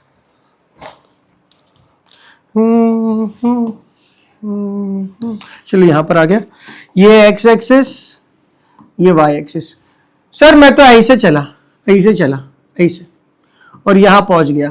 बोले कितना ही यहां पर जब पहुंचा तो यहां पहुंच गया, ऐसा यहां से ओरिजिन से चला सर, मैं ओरिजिन से चला, ओरिजिन से 0,0, और मैं सर यहां पहुंच गया 5,4। ऐसे ही बोलते ना 5,4। 5,4 मतलब क्या होता है 5,4? बोले x, y, x, y। तो सर अब तो मैं x में भी चला, मैं y में भी चला, मैं टोटल कितना चला? तो अभी तो खेल आ गया वेक्टर का। देखो मैं बोलूं मैं x में 5 चला और y में 4 चला, तो बराबर है x में 5 और y में 4 बराबर है। क्या मैं टोटल 9 चला? डिस्प्लेसमेंट में ना 9 हुआ? बोले नहीं, डिस्प्लेसमेंट 9 नहीं हुआ, आप यहां थे अब यहां पहुंच गए, तो इसी को तो वेक्टर बोलते हैं। बोले कैसे से थोड़ा समझाओ। देखो 5,4 है, तो मैं बोला मैं x में कितना चला? बोले 5 कदम चला। बोले y में कितने चले? सर 4 कदम चले। तो आप ये पॉइंट पे पहुंच गए, हाँ या ना बोल दो खाली। पर क्या ये दोनों डायरेक्शन सेम है? बोले दोनों डायरेक्शन से सेम नहीं है, दोनों अलग अलग है। तो बताओ कैसे? तो सर देखो आप x में चले ना, तो आप बोलेगे 5 I कैप, कोई दिक्कत है बेटा? 5 I कैप। अब y में चले ना तो कितना बोलोगे आप? 4 J कैप, और बीच में प्लस कर दिया, तो 5 I कैप, और ये क्या हो गया? 4 J कैप। क्या दिक्कत है कोई आपको यहां पर? क्लियर है एकदम मैथ्स? अगर ये क्लियर है तो इसका आंसर बताइए। 5 I cap plus 5 J cap. Excellent. अब ऐसे लिखते हैं 5 I cap plus 5 J cap. Sir थोड़ा और फील देते तो मजा आ जाता। देखिए देखिए, इसको जाने दीजिए ये एग्जाम्पल को। अब यहां पर आइए, मैं 5 न्यूटन का फोर्स यहां लगा रहा हूं, मैं 5 न्यूटन का फोर्स ऊपर लगा रहा हूं। बताओ टोटल कितना फोर्स लगाया? छोटा भोला बच्चा, ग्रेड 9 का बच्चा बोलेगा सर 5 और 5 10, पर आप सबको पता है 5 और 5 10 अभी नहीं होगा। क्यों नहीं होगा? क्योंकि डायरेक्शन बदल गई। तो बताओ अभी यहां पर क्या होगा बेटा? बोलो यहां पर क्या होगा?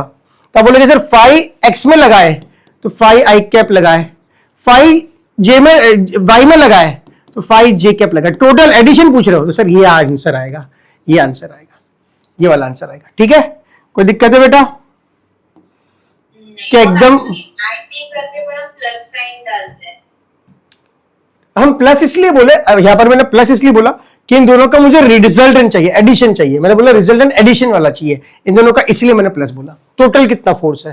टोटल इतना फोर्स है, दोनों को ऐड किया कैसे? यहां प्लस करके, पर दोनों देखो आई कैप और जे कैप है। क्लियर है? आपका सवाल यही था? हाँ। ओके, एक बार देख लीजिए, कुछ डाउट है तो देख लीजिए, इसके बाद नेक्स्ट स्लाइड पे चलते हैं।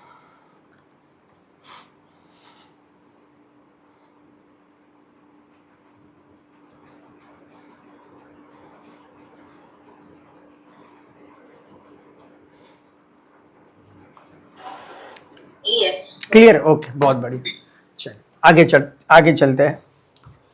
ये वाला तो एग्जाम्पल था हमारा, आगे चलते हैं। Cartesian form of the vector, क्या बोला है? Cartesian form of the vector. चलो कार्टेशियन फॉर्म देखते हैं। मान के चलना ये जो फॉर्म है ना, सबसे बढ़िया फॉर्म है। ये फॉर्म कैसा है?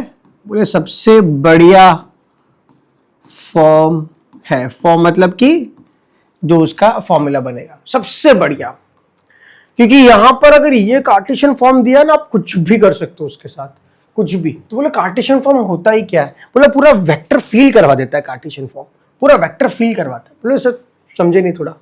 बोला ठीक है रुको अपन देखते हैं। ये कर एक अपन ने क्यूब ले लिया, क्यूब ने क्यूबॉइड दिख रहा है, क्यूबॉइड ले लिया, क्यूब ले लिया। इसका डायगोनल देखो ऐसे जा रहा है ना, डायगोनल देखो, डायगोनल ये आर्च वेक्टर डायगोनल है क्यूब का। तो ऑब्वियसली उसका एक्स कंपोनेंट यहां पर दिख रहा है, सबको दिख रहा है, ये उसका एक्स कंपोनेंट, ये उसका वाई कंपोनेंट बराबर है, और ये उसका जेड कंपोनेंट। डायरेक्ट 3D बना लिया अपन ने, 3D बना लिया। ठीक है, ये एक्स कंपोनेंट, ये वाई कंपोनेंट और ये जेड कंपोनेंट। ठीक है,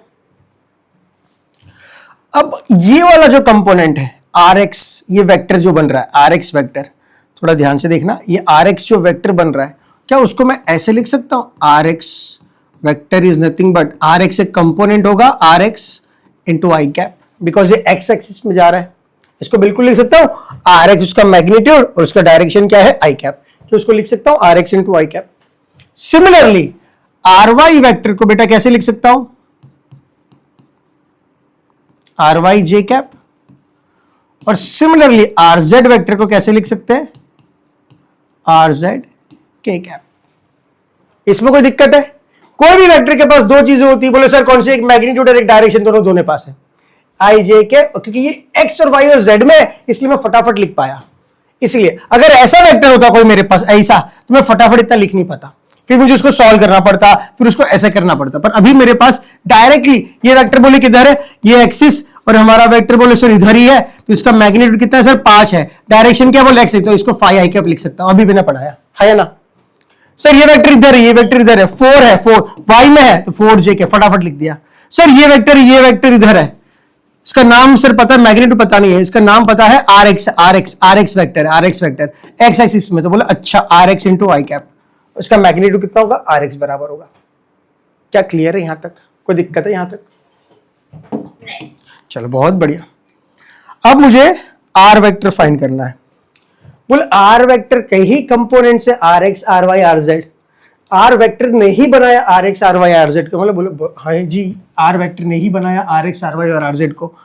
तो R vector is nothing but R X vector plus R Y vector plus R Z vector, क्योंकि ये तीनों वेक्टर ने मिलकर ही इसको बनाया, या तो फिर इसी के कंपोनेंट, इसी के बच्चे हैं तीनों। मेन वेक्टर आर है, उसको खाली रिजॉल्व किया अपन ने, और जो रिजॉल्व किया वो एडिशन से ही मिल जाता है। क्या ये बात समझ आ रही है? देखो वापस अगर नहीं समझ आ रही है तो मान लो बेटा ये एक वेक्टर है, ये वेक्टर ए आपने बनाया था, राइट। फिर यहां पर थीटा बना दिया। बोलो ये लंबाई कितनी थी? ये लंबाई कितनी थी? ए कॉस थीटा, याद है? ए कॉस थीटा, इसी को हमने ए एक्स बोला था। ये लंबाई को हमने क्या बोला था यहां पर? ए साइन थीटा। और इसी को अपन ने क्या बोला था? ए वाई। मतलब कि ये जो वेक्टर है इसको ए एक्स वेक्टर बोल दिया, ये जो वेक्टर है वेक्टर, इसको ए वाई वेक्टर बोल दिया। ये दोनों वेक्टर आए कहां से? बोले इसी के हैं, इसी के बच्चे हैं, इसी के कंपोनेंट्स हैं। अच्छा तो मुझे ये रिलेशन चाहिए इन तीनों में, तो क्या होगा? बोले vector A is nothing but A X vector plus A Y vector. क्या लिख सकता हूं बेटा? यही वाला रूल यहां लगा दिया, ये वाला रूल यहां लगा। तो हर एक चीज का मैं एक्सप्लेनेशन दे रहा हूं, आप थोड़ा ध्यान से सुनना, पेशेंस से सुनना, आपको सब समझेगा। तो vector R is nothing but R X plus R Y plus R Z. Clear है? एकदम क्लियर है ये वाली बात, इसमें कोई दुविधा? Yes. चलिए, तो R X, R Y, R Z, इसी को हम ऐसे भी लिख सकते थे, vector R is R X I cap, R Y J cap plus R Z K cap. अगर आपको 3D में लिखना है तो 3D में कहानी कुछ ऐसी होगी। तो यही जो फॉर्म है इसी को हमने बोला है, यही है कार्टेशियन फॉर्म। इसी को हमने क्या बोला बेटा? Cartesian form. तो अगर एग्जाम्पल एक वेक्टर ए हमारे पास है, बताओ उसको कार्टेशियन फॉर्म में कैसे लिखे? तो बोले सर अगर वेक्टर ए है तो उसका एक कंपोनेंट ए एक्स में भी होगा, एक्स प्लेन में होगा, एक्स एक्सिस पे होगा, not X plane, X axis पे होगा, तो ए एक्स आई कैप। दूसरा कंपोनेंट कहां पर होगा? A Y J cap. तीसरा अगर हुआ तो 3D में, अगर वेक्टर है 3D में तो तीसरा भी हो सकता है, जरूरी नहीं कि तीसरा हो, पर हुआ तो ऐसा होगा। क्या बात समझ आ रही है? इस वेक्टर को हम ऐसे लिख सकते हैं। सर अगर वेक्टर बी है तो उसका कार्टेशियन फॉर्म बोलो कैसे लिख सकते हैं? अगर कोई वेक्टर बी है तो बोलो बेटा कैसे लिख सकते हैं? B X bx I cap plus by j cap and last bz k cap. एक बी एक्स का मतलब क्या है बेटा? बी एक्स का मतलब x एक्सिस की तरफ. एक्सेलेंट। बी वाई का मतलब वाई एक्सिस पे कितना है उसका मैग्नीट्यूड और जेड पे कितना है। अगर है तो सर पर एक्स पे होगा ही, मुझे नहीं पता, जीरो भी हो सकता है। अगर तीनों पे हो तो ऐसे होगा भाई। ये कहानी है, नोट कर लो, देख लो एक बार, इस कहानी को देख लो। अगर आपने ये समझ लिया तो बहुत ही बढ़िया, बहुत ही बढ़िया। देख लो एक बार।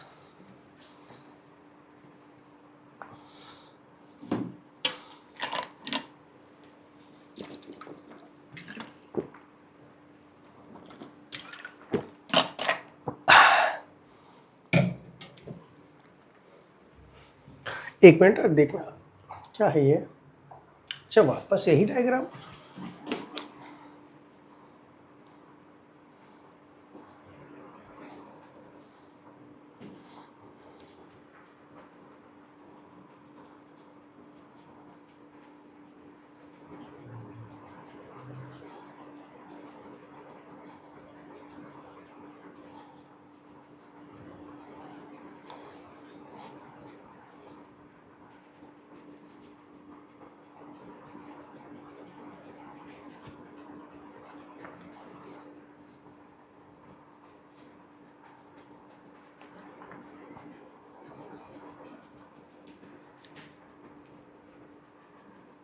ठीक है बेटा?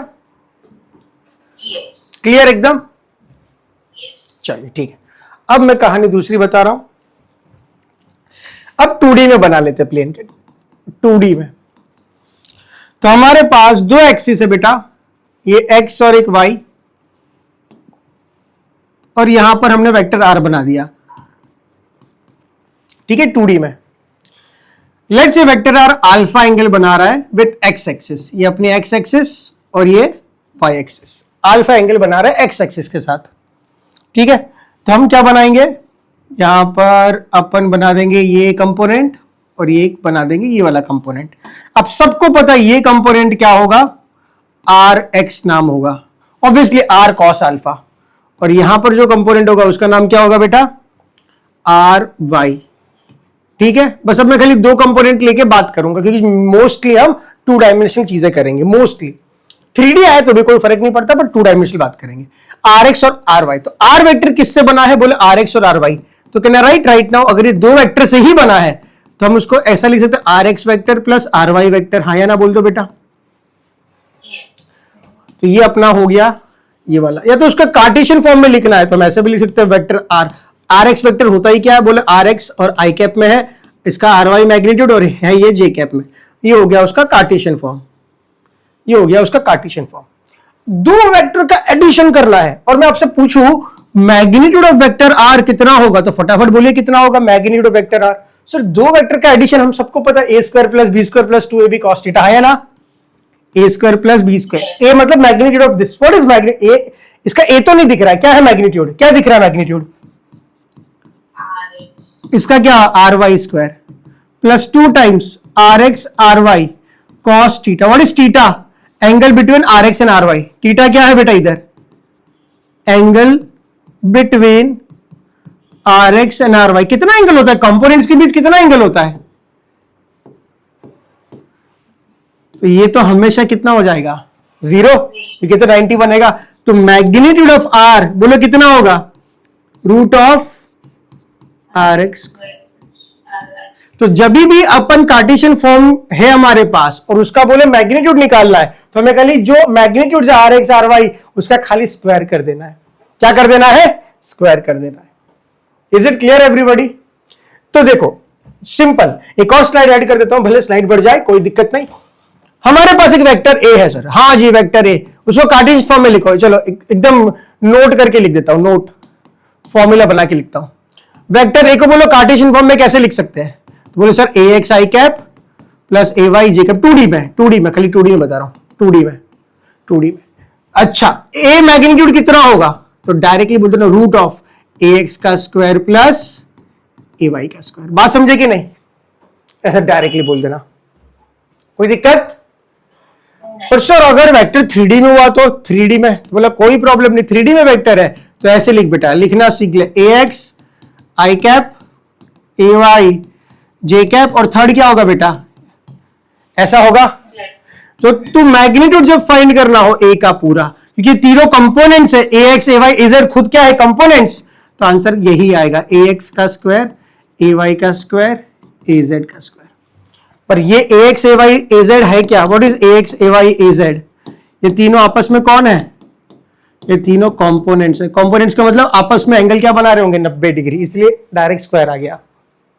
वरना पता है आंसर क्या आता, अगर ax ay az एक दूसरे से कंपोनेंट नहीं होते तो पता आंसर क्या आता पूरा, अगर वेक्टर देखे तो ax का स्क्वायर ay का स्क्वायर az का square plus 2 ax ay cos of angle between x and y, कितना एंगल है अभी 90, plus 2 ay az cos of angle between y and z कितना है 90, 2 ax az cos of angle between them कितना है 90। तो आप देखोगे कि सब 90 है, तो ये 0 ये 0 ये 0, बचा कौन, क्या क्लियर हुआ। तो आप इसको बिल्कुल याद कर लेना, बिल्कुल अभी याद हो जाना चाहिए। कोई भी वेक्टर हो उसको कार्टेशियन फॉर्म में कैसे लिखे, तो उसके कंपोनेंट के फॉर्म में ऐसे लिख सकते हैं, ax i cap ay j cap az। Sir इसका मैग्नीट्यूड क्या होगा, तो बोले इस कंपोनेंट का स्क्वायर कर दो, रूट कर दे, खत्म कर दे कहानी। क्या क्लियर है, देख लो एक बार, ये तो देख लिया था, ये देख लो एक बार, कोई भी डाउट है तो पूछो, एकदम क्लियर होना चाहिए बात। और इंपॉर्टेंट फॉर्मूलाज बेटा आप रफ शीट में आई एम श्योर आप लिखते होंगे, है ना, जब आपको मैं बस, ताकि मैं न्यूमेरिकल कराऊं तो आपको प्रैक्टिस हो जानी चाहिए। रफ शीट्स में लिख लेना, जब प्रैक्टिस कर रहे हो रफ शीट्स में करो, आपके नोट्स तो मिल ही जाएंगे। फिर आपको जो इंपॉर्टेंट लगे फॉर्मूलाज वो मस्त एक पेज पे अपने लिख लो, पूरे नोट्स लिखने की जरूरत नहीं है, टाइम वेस्ट मत करना, पीडीएफ में दे ही देता हूँ, पीडीएफ लिंक के डिस्क्रिप्शन बॉक्स में होती ही है। तो एक एक चीज लिखने में टाइम वेस्ट मत करना, ज्यादा क्वेश्चन सॉल्व करने पे फोकस करना, ठीक है। चलिए बहुत बढ़िया, देख लीजिएगा।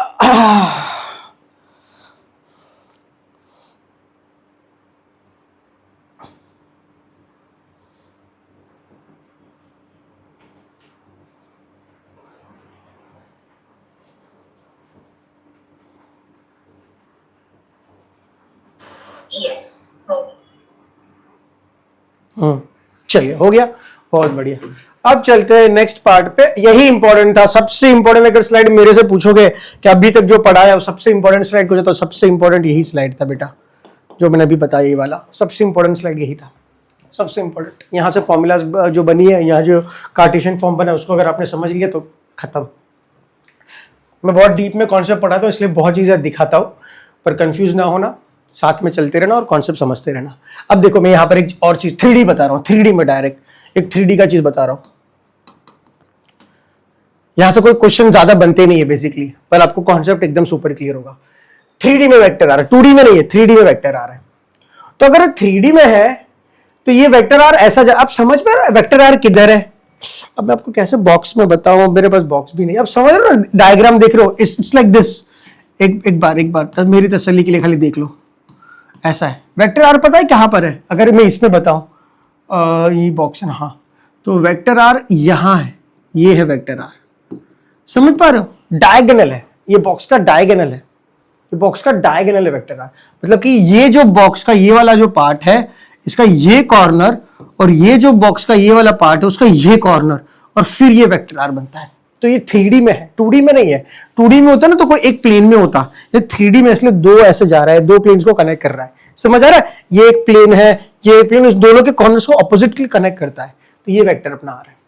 तो ऑब्वियसली एक्स वाई और जेड से अलग अलग एंगल बना रहा होगा, तब बोलते हैं let vector R makes angle alpha beta and gamma with X Y and Z axis respectively. ठीक है, X Y and Z axis respectively. चलिए कहानी क्या है, मैं ही करता रहूंगा, आपको जो बीच में मैं पूछूं वो मुझे उसका आंसर देना। पहला आंसर, मुझे वेक्टर आर का कार्टेशियन फॉर्म बताओ, कैसे लिखो वेक्टर आर को कार्टेशियन फॉर्म में, बोलो कैसे लिखना चाहिए वेक्टर आर को कार्टेशियन फॉर्म में। R X I cap very nice, plus R Y J cap superb, last, plus R Z K cap. Very nice. थोड़ा स्टार्टिंग में थोड़ा सा टाइम लगेगा, पर फटाफट सीख लेना, और ये आप एक बार सीख गए तो आपको कुछ भी मतलब प्रॉब्लम नहीं होगी इसमें। ये फटाफट एक कार्टेशियन फॉर्म बोल देना। एक और चीज पूछ लो, मन हो रहा है मुझे, काम नहीं है अभी। वेक्टर आर का मैग्नीट्यूड क्या होगा? क्या आर लिख सकता हूं? क्या आंसर आएगा इसका? Under root hmm, R X square very nice. plus R Y square हाँ, plus R Z square. Plus 2 R X R Y cos theta ऐसा आता था, वो क्यों नहीं आ रहा अभी? 0 because cos नहीं, वेरी नाइस, सुपर, बहुत बढ़िया। बस अगर ये पता चल गया ना, आपका खेल खत्म है। मैं तो एक्स्ट्रा करवा रहा हूं इस केस में। चलिए, तो मुझे आर एक्स आर के रूप में चाहिए। सेकेंड चीज पूछना चाहता हूं, आर एक्स आर के रूप में चाहिए, तो कैसे मिलेगा? तो वेक्टर आर अगर इधर है और अल्फा बना रहा है, वेक्टर आर इधर है और ये एक्स एक्सिस से, ये एक्स से, रुकना भाई, अल्फा बना रहा है, तो उसको मैं घुमा दूं एंगल कितना, कॉस आर कॉस अल्फा, तो क्या बनेगा? आर एक्स बनेगा। अगर मैं आर को कॉस अल्फा घुमा दूं तो क्या ये आर एक्स नहीं बनेगा? हाँ या ना बोल दो। Yes. सिमिलरली ये y से कितना एंगल बना रहा है? y से कितना बना रहा है? 3D में बना रहा है, 3D में बना रहा है बीटा। और z से कितना बना रहा है? गामा। 3D में एंगल है, भले मैं 2D में दिखा रहा हूं एंगल, वो 3D में एंगल्स है ना। 3D में r इधर जा रहा है, अगर ये x है x, तो देखो ये अल्फा है, अगर ये r है, ये y है, तो ये बीटा है ये, और ये z है तो ये z है। समझ आ रहा है? 3D में एंगल बना रहा है, तो पर 2D में दिखा रहा हूं खाली मैं। तो आर एक्स क्या होगा? आर कॉस अल्फा, जो अपना एंगल बना रहा है आर से, आर एक्स से, उसका कॉस वाला ले लो तो उसका कंपोनेंट बन जाता है। अभी सीखा, अभी तो हम सीख रहे थे कहानी एक्स एक्सिस कैसे फाइंड करें। सिमिलरली आर वाई पे कैसे फाइंड करें? तो R cos beta is R Y, हाँ या ना? R cos gamma is R Z. क्या ठीक लिख रहा हूं मैं? ठीक लिख रहा हूं। तो अगर कॉस अल्फा लिखना है तो मैं क्या उसको आर एक्स बाई आर लिख सकता हूं। सिमिलरली कॉस बीटा को क्या लिख सकता हूं? बोले आर वाई बाई आर लिख सकता हूं। और फाइनली कॉस गामा को क्या लिख सकता हूं? बोलो। R Z by R. इसी एंगल को मैथ्स की दुनिया में बोलते हैं कोसाइन डायरेक्शन या डायरेक्शनल कोसाइन। स्पेस कम हो गई, स्पेस कम हो गई लिखने का, चल यहां लिख लेता हूं। इसी को हम बोलते हैं डायरेक्शनल कोसाइन। ठीक है, डायरेक्ट, बिकॉज कोसाइन आर का डायरेक्शन दे रहा है, कॉस कोसाइन फॉर्म में, cos alpha cos beta cos gamma, इसलिए नाम दे दिया डायरेक्शन कोसाइन। हमें कोई फर्क नहीं पड़ता। इसको बोल दो एल, इसको बोल दो एल, इसको बोल दो एम, इसको बोल दो एन। सर ऐसा क्यों बोला? मैथ्स हर किताब में ऐसे ही लिखा है, मैंने बोल दिया एल एम एन। अगर मैं आपसे पूछूं L square plus M square plus N square, बोलो क्या होगा? एल क्या होगा? बोलो एल स्क्वायर क्या होगा? Cos square alpha cos square beta plus cos square gamma. बोलो कॉस स्क्वायर अल्फा कितना है बेटा? बोले sir R X square by, बराबर लिखा। ये क्या होगा? R Y square by R square, R Z square by R square. तो बोलो ये कितना हो जाएगा? ये तीनों का आर स्क्वायर सेम है, तो इसको मैं ऐसे लिख सकता हूं। अरे नोट पॉइंट में चला जाएगा, चलो कोई नहीं।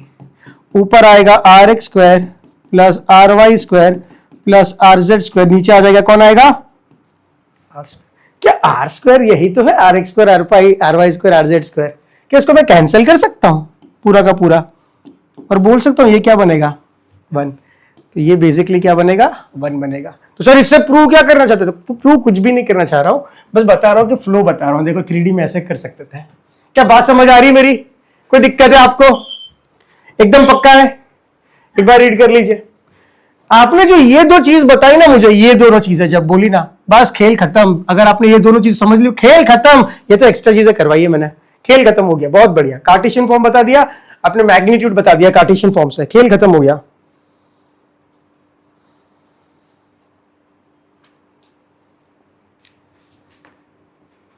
चलिए हो जाए तो मुझे बताना, अपन स्टार्ट करते हैं। टाइम कितना हो गया? ओके, टाइम हो गया काफी, स्लाइड्स तो बहुत सारी बाकी। जब थक जाओ ना बेटा बोल ही देना कि सर हो गया, क्योंकि आज का क्लास थोड़ा लंबा है। तो जहां तक दिमाग में जाए तब तक हम पढ़ेंगे, फिर बाकी देखेंगे नेक्स्ट क्लास में, कोई दिक्कत नहीं। Yes. हो गया? चलिए ठीक है, आगे बढ़ते हैं। आगे बढ़ते हैं। ये सवाल देखिए, ये सवाल देखिए।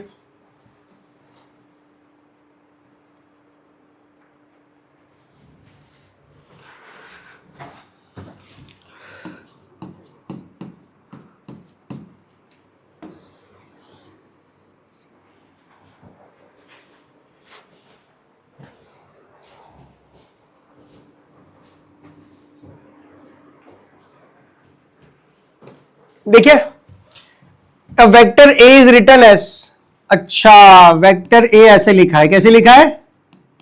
3i cap plus 4j cap. I am sure अभी आपको ये दिक्कत नहीं दे रहा ये क्या लिखा है। क्या इसको मैं ऐसे भी लिख सकता था? वेक्टर ए इज, अरे रुक यार, vector A is A X I cap A Y J cap. जब जब आप ये वेक्टर का कार्टेशियन फॉर्म देखो तो आपको ये फील हो जाना चाहिए आई के आगे वाला क्या होता है एक्स कंपोनेंट, जे के आगे वाला क्या होता है वाई कंपोनेंट। मतलब एक्स एक्सिस पे कितनी प्रेजेंस है, कितना स्ट्रॉन्ग होल्ड है, तो बोले 3, वाई पे कितना है बोले 4। क्या आपको फील हो रहा है कि नहीं हो रहा? क्लियर है? पूछा what is the magnitude of this vector. बेटा मैं इसका मैग्नीट्यूड कैसे निकालू, एक वेक्टर का कैसे मैग्नीट्यूड निकालू? बोलो क्या करना चाहिए? वेक्टर का कार्टेशियन फॉर्म दिया हो तो क्या करना है? एग्जैक्टली क्या है फॉर्मूला? अंडर रूट हाँ ax square plus ay square. बहुत बढ़िया। ax स्क्वायर कितना? ax है क्या? What is ax? 3 और y क्या है? 4 तो आंसर कितना आना चाहिए? 25। हाँ अगर इसको मैं पिक्टोरियली रिप्रेजेंट करूं तो बेटा इसको थोड़ा ध्यान रखना। आपने फॉर्मूले तो बहुत अच्छे से पढ़ ली, आपको फॉर्मूले याद भी हो गई, आपको कॉन्सेप्ट सीख भी लिया, पर आप उसका फंडामेंटल मत भूलना कि ये है क्या। इसको पिक्टोरियली भी रिप्रेजेंट करना माइंड में। हर बार खाली फॉर्मूला से नहीं, पिक्टोरियली। सर पिक्टोरियली मतलब देखो ऐसे कि यहां माइंड में एक्स एक्सिस बना दी और एक वाई एक्सिस बना दी, ठीक है। अब बताओ कि उसके एक्स एक्सिस पे कितना प्रेजेंस है, बोलो कितना है? अब बोलना सर ये 3, वाई पे कितना है? सर बोले 4। इसका अपन डायगोनल बना दे तो ये जो वेक्टर जाएगा, थोड़ा अच्छे से बनाते हैं। एक्स पे कितना है? अरे रुक, एक्स पे है 3, बोले वाई पे कितना है? बोले 4। अब यहां से एक पैरेललोग्राम बना दे तो उसका जो डायगोनल होगा यही हमारा वेक्टर होगा। हाँ या ना बोल दो बेटा, यही हमारा वेक्टर होगा। अगर इसी क्वेश्चन में मैं एक और सवाल जोड़ दूं, मैं बोलूं कि ये जो वेक्टर है, ये जो आपका वेक्टर है 3i cap plus 4j cap, ये एक्स एक्सिस से कितना एंगल बनाता है? तो आप देखो पिक्टोरियली आपने इतना मस्त बना दिया, अब आपको कोई दिक्कत नहीं होगी कि एक्स एक्सिस से कितना एंगल बनाता है। कितना बनाता है बोलो, कितना बनाता है? Let's say theta. तो थीटा आपको पता ही कि वैसे ये क्या होता है, ए कॉस थीटा ए साइन थीटा, वहां से भी निकाल सकते हो, या फिर आप ये भी यूज कर सकते हो दिमाग थोड़ा सा। सर tan थीटा क्या होता है, बोलो क्या होता है? Opposite upon adjacent. थीटा के लिए बोलो ऑपोजिट कौन है? ये क्या है बोलो, ये क्या है? 4। एडजेसेंट कितना है? 3।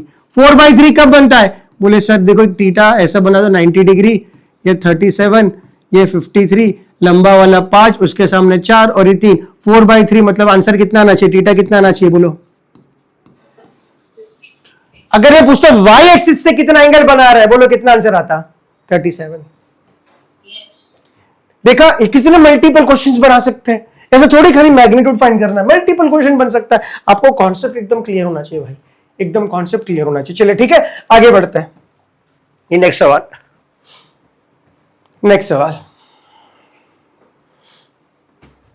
क्या पूछा है नेक्स्ट सवाल में? Find its unit vector. चलो बहुत बढ़िया, तो अपन लिखते हैं सॉल्यूशन, और सॉल्यूशन किसका फाइंड करना है? इस चीज का। तो वेक्टर ए दिया है, वेक्टर ए कितना दिया है? ओहो कार्टेशियन फॉर्म दिया, बहुत ही बढ़िया, प्यारा फॉर्म, सबसे बढ़िया फॉर्म 3 फाइंड करना है उसकी यूनिट वेक्टर। यूनिट वेक्टर माने क्या? बोले इसका डायरेक्शन। तो सबसे पहले बोलो कि यूनिट वेक्टर का फॉर्मूला क्या है? तो यूनिट वेक्टर का फॉर्मूला क्या है बेटा बोलो?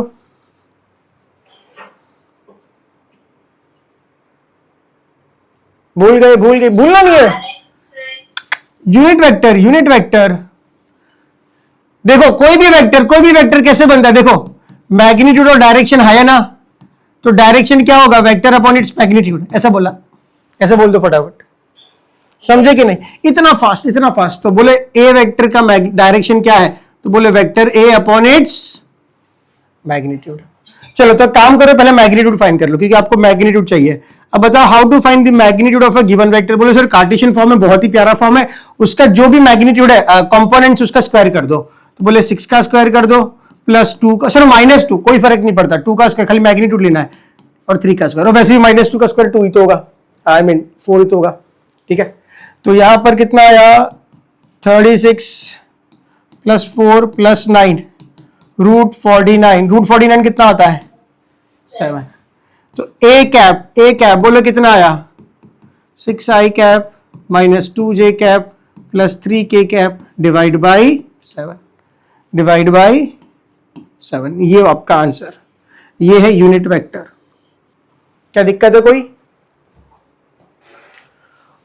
ऐसा हो सकता है कि बाद में आपके दिमाग में आए कि सर आप ही ने बोला यूनिट वेक्टर का मतलब है उसका मैग्नीट्यूड 1 होता है, पर सर यहां तो मैं बहुत अतरंगी नंबर दिख रहे हैं।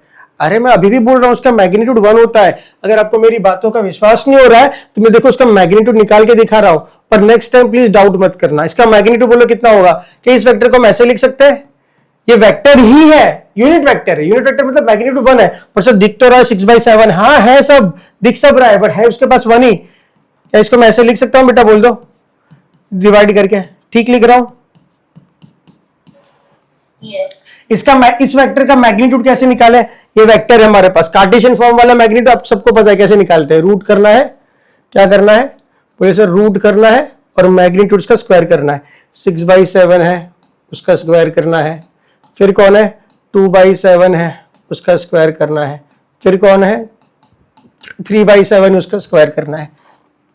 देखो बेटा ऊपर क्या होगा 36, नीचे क्या होगा 49, 4/49, 9/49, देखो नीचे तीनों का 49 है, ऊपर ऐड करो कितना होगा 36 प्लस 4 40 प्लस 9, ये भी कितना 49, देखो आंसर कितना आया 1। अब मेरी बात का विश्वास नहीं है, दिख रहा है बहुत गंदे गंदे नंबर, पर मैग्नीट्यूड 1 ही है, विश्वास कर लेना। यूनिट वेक्टर है ना, यूनिट वेक्टर उसका मैग्नीट्यूड 1 ही होता है। Is it clear? अभी कोई डाउट है आपको? नहीं। आगे बढ़ते हैं, ये नीट का सवाल है, बहुत पुराना सवाल है, बहुत ही इजी सवाल है।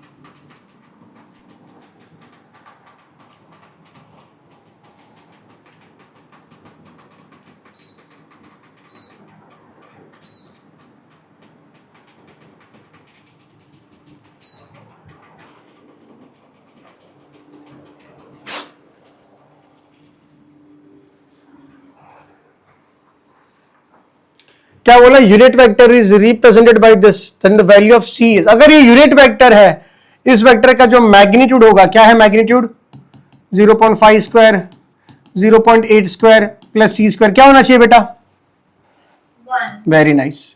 तो इसका मतलब 0.5 मतलब 5/10, तो 25/100 कर देता हूं, 0.8 मतलब 8/10 64/100 कर देता हूं, और ये सी स्क्वायर स्क्वायर कर दो दोनों साइड तो 1 ही तो होगा, स्क्वायर रूट हटेगा और 1 का स्क्वायर 1 ही होता है।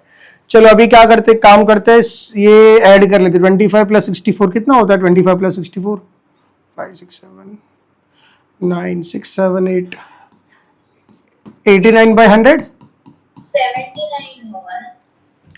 79, हाँ 88 ठीक है। तो सी स्क्वायर कितना होगा 1 माइनस 89/100, 89 माइनस 100 कितना होगा 11/100, तो सी स्क्वायर बोलो कितना होगा 0.11, तो सी कितना होगा रूट 0.11, तो आपका आंसर भी बराबर है। कोई दिक्कत? इजी सवाल एकदम। यस। आगे बढ़ते हैं, चलो ये वाला क्वेश्चन करते हैं, बहुत ही प्यारा क्वेश्चन है।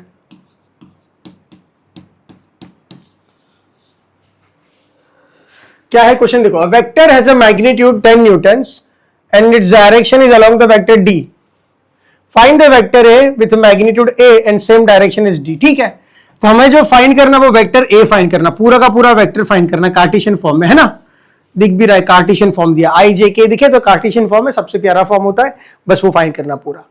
बोले इस वेक्टर का मैग्नीट्यूड सर दिया है, कितना दिया बेटा मैग्नीट्यूड, कितना दिया है मैग्नीट्यूड इस वेक्टर का, बोले 10। बोले इसकी डायरेक्शन है वेक्टर डी के डायरेक्शन बराबर है, मतलब वेक्टर ए का जो भी डायरेक्शन है वो वही वेक्टर डी का डायरेक्शन है, वेक्टर डी का जो डायरेक्शन है वो वेक्टर ए का सेम डायरेक्शन है। तो हमें चुराना क्या है या फाइंड क्या करना है, वेक्टर डी का डायरेक्शन फाइंड करना है। तो बोले ठीक है वेक्टर डी का डायरेक्शन फाइंड करते हैं। बोले वेक्टर डी है क्या, तो है हमारा 3i cap minus 4j cap plus 12k cap. ठीक है, उसका खाली डायरेक्शन फाइंड करना है। तो बोले इसका डायरेक्शन की फॉर्मूला क्या होती है, डायरेक्शन होता है magnitude vector upon the magnitude. ठीक है, चलिए तब हम डी पहले फाइंड करना पड़ेगा। तो डी फाइंड करते हैं, D D D just magnitude कैसे फाइंड करें सर, कार्टेशियन फॉर्म दिया है ना प्यारा सा, तो फाइंड कर लेते। 3 का स्क्वायर 9, 4 का स्क्वायर 16, 144, 12 का स्क्वायर क्या होता है 144। ये कितना होगा 25 और 40 144 कितना होता है 25 9 6 169। यस, तो 169 ये किसका रूट है 169 13 का। बहुत बढ़िया, ये 13 आ गया, डी आ गया 13। ठीक है, तो डी का डायरेक्शन क्या है वेक्टर डी अपॉन 13। तो 3, तो मैं खाली वेक्टर डी अपॉन 13 लिख लेता हूँ क्योंकि पूरा वेक्टर कौन लिखे अभी, अरे यार वेक्टर डी अपॉन 13 लिख लेता हूँ, चलेगा ना, वेक्टर डी अपॉन 13। चलिए अब चलते हैं हमारे वेक्टर ए को बनाते हैं। Vector A, what is vector A, बोले सर वेक्टर ए बना है वेक्टर का मैग्नीट्यूड और डायरेक्शन से बना है, बराबर है, उसका मैग्नीट्यूड और डायरेक्शन से बना है। तो vector A what is the magnitude, क्या बोला मैग्नीट्यूड कितना है 10, डायरेक्शन क्या है बोले डी बराबर, तो क्या है डी वेक्टर, क्या D vector D vector D vector upon 13 बराबर है 13। तो वेक्टर ए को हम ऐसे लिख सकते हैं 10 बाई, अच्छा रूट 13 को 169 भी लिखा है, कोई 13 लिखो 169। वेक्टर डी कितना है बोलो 3i cap minus 4j cap plus 12k cap. ये अपना आंसर, चेक करो कौन सा आंसर मैच कर रहा है, फर्स्ट ही मैच कर रहा है। चलो बहुत बढ़िया। एक्चुअली 10 बाई रूट 169 भी तो वही हुआ ना, एक्चुअली ये भी मैच कर रहा है, ये नहीं कर रहा, तो ये और ये 4 प्लस हो गया, ये नहीं, बेसिकली प्रिंटिंग हो गया, ये गलती हो गई, दोनों ही आंसर राइट है। ठीक है, दोनों ही राइट है, दोनों का मतलब तो एक ही है। चलिए ठीक है,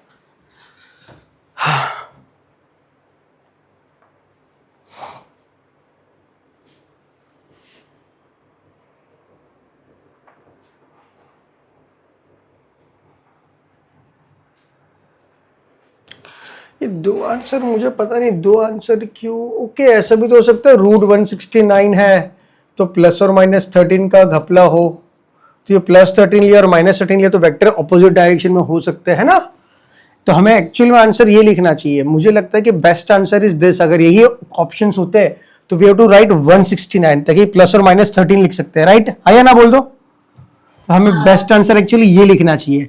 हो सकता है कि गलती हो क्वेश्चन की, हो सकता है, मुझे नहीं पता ऑनेस्टली, मैं भी इस पर थोड़ा देखूंगा बाद में, पर अगर यही क्वेश्चन आ जाता है नीट में एग्जाम्पल, तो हमें रूट 169 लेना चाहिए, वो सबसे बेस्ट आंसर होगा, क्योंकि वो 1 प्लस और माइनस वाला झंझट ही खत्म हो जाएगा।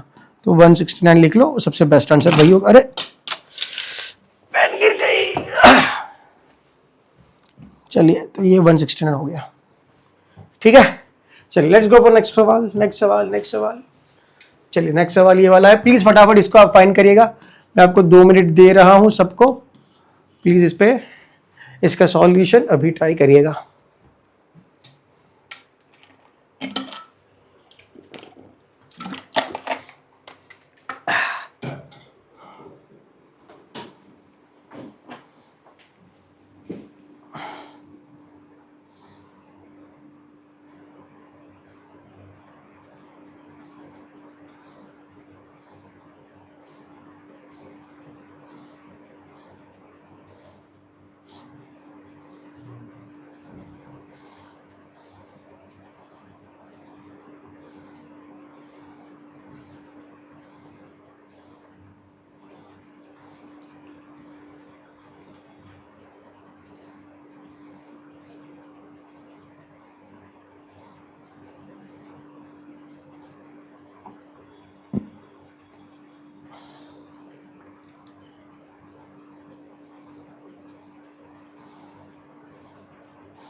उसका डी होगा। डी आ रहा है, चलिए ठीक है, मैं सॉल्व करता हूँ। चलो, आपने ट्राई तो बहुत अच्छे से फास्ट किया, देखते हैं। वेक्टर ए और वेक्टर बी दिया है, the vector having the same magnitude as B and parallel to A. Okay, तो लेट्स से मैं एक वेक्टर नया फाइंड करना है, उसका नाम देता हूँ वेक्टर सी। मुझे ये वेक्टर फाइंड करना है जिसकी मैग्नीट्यूड किसके बराबर है? बोले बी बराबर, और पैरेलल टू ए। पैरेलल का मतलब क्या होता है? डायरेक्शन सेम है ना? पैरेलल का मतलब क्या होता है? डायरेक्शन सेम है। द सी कैप का डायरेक्शन किसके बराबर होना चाहिए? ए कैप के बराबर। ठीक है, तो चलो पहले फाइंड करते हैं बी का मैग्नीट्यूड। तो बोलो बी का मैग्नीट्यूड कितना होगा? डायरेक्टली कार्टेशियन फॉर्म दिया, सबसे प्यारा फॉर्म है 12 स्क्वायर प्लस 16 का square. What is 12 square plus 16 का स्क्वायर? तो 144 प्लस 169 कितना होता है बेटा? 16 का 256 होगा। ओ सॉरी, 16 है, 16, सॉरी। तो ये कितना होगा? 256। कितना होता है टोटल एडिशन? 400। 400। बहुत बढ़िया। तो ये 400 हुआ, तो बी कितना हुआ? मैग्नीट्यूड लिखना है खाली, तो 20 लिखना है, बी 20 लिखना है। इसलिए देखो, वो रूट 169 भी 2630 नहीं होना चाहिए था मैग्नीट्यूड वाइज, बट फिर भी हमने सेफ साइड 169 चूज किया, कोई दिक्कत नहीं, कभी कभी दिमाग ऐसा चलता है। अब डायरेक्शन लेते हैं। डायरेक्शन ए का डायरेक्शन कितना होगा? ए का डायरेक्शन कहाँ दिया है? ए वेक्टर ये, तो वेक्टर ए का डायरेक्शन निकालना। डायरेक्शन कैसे निकालते? बोले vector A upon the magnitude. तो पहले मैग्नीट्यूड तो निकालना ही पड़ेगा। रूट ऑफ 4 का स्क्वायर प्लस 3 का स्क्वायर, तो ऑब्वियसली ए कितना आएगा? 5। मतलब कि ए का जो डायरेक्शन है वो होगा वेक्टर ए अपॉन 5 होगा, बराबर। ठीक है, ये भी लिख लिया अपन ने, ये भी लिख लिया। ठीक है, अब फाइंड करना है वेक्टर सी। बोले वेक्टर सी क्या है? बोले मैग्नीट्यूड होता है उसके पास और एक डायरेक्शन होती है। बोले क्या है मैग्नीट्यूड? सी का मैग्नीट्यूड कितना है? बी बराबर, जो है 20, और डायरेक्शन कितना है? ए बराबर, तो वो है वेक्टर ए बाई 5। तो 5 4 20 तो हो जाएगा। तो बेसिकली वेक्टर सी कितना आया? 4 टाइम्स वेक्टर ए। तो वेक्टर ए तो है ही, उसका डायरेक्शन तो इंटैक्ट है, ए का डायरेक्शन, पर उसका 4 गुना है। इसका मतलब ऐसा है कि अगर वेक्टर ए ऐसा है तो अपना वेक्टर सी ऐसा है। समझ आ रहा है? 4 टाइम्स, वही डायरेक्शन में 4 गुना बड़ा है। That is the meaning of this. तो वेक्टर सी कितना होगा? 4 टाइम्स वेक्टर है। 4 4 16 आई कैप प्लस 4 3 12 जे कैप। बेटा ये आंसर आ रहा है 16 और 12। आपने 20 क्यों बोला? हाँ, क्योंकि मेरा वो जो बी का मैग्नीट्यूड है वो 20 आया, सो मैंने उसी के हिसाब से। अच्छा, आपने फटाफट 20 बोल दिया। हाँ। नहीं, आपको पूरा कैलकुलेट करना चाहिए था एंड तक। क्या समझे ना आप पूरा लॉजिक समझे ना? यस। ठीक है, और ये उसका पिक्टोरियल रिप्रेजेंटेशन है ये वाले का। ठीक है, चलिए आगे बढ़ते हैं, ये वाला क्वेश्चन करते हैं। चलो,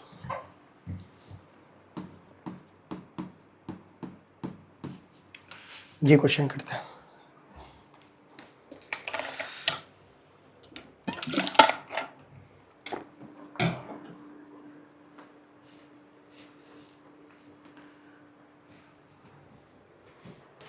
क्या बोला है? Vector makes equal angle with all the 3 axis. What is the unit vector in the direction of such vector? Okay, एक 3D वेक्टर है अपने पास और सेम एंगल बना रहा है ऑल एक्सिस के साथ।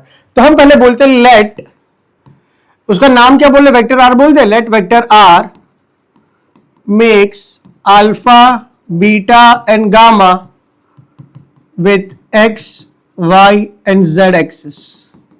पर ये जो अल्फा बीटा गामा है वो एक्चुअल में कैसे है? बोले बराबर है, सेम।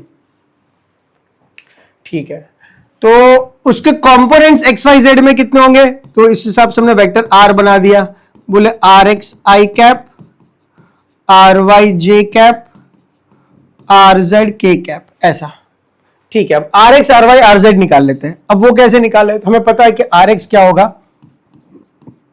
आर कॉस अल्फा होगा, राइट। आर वाई क्या होगा?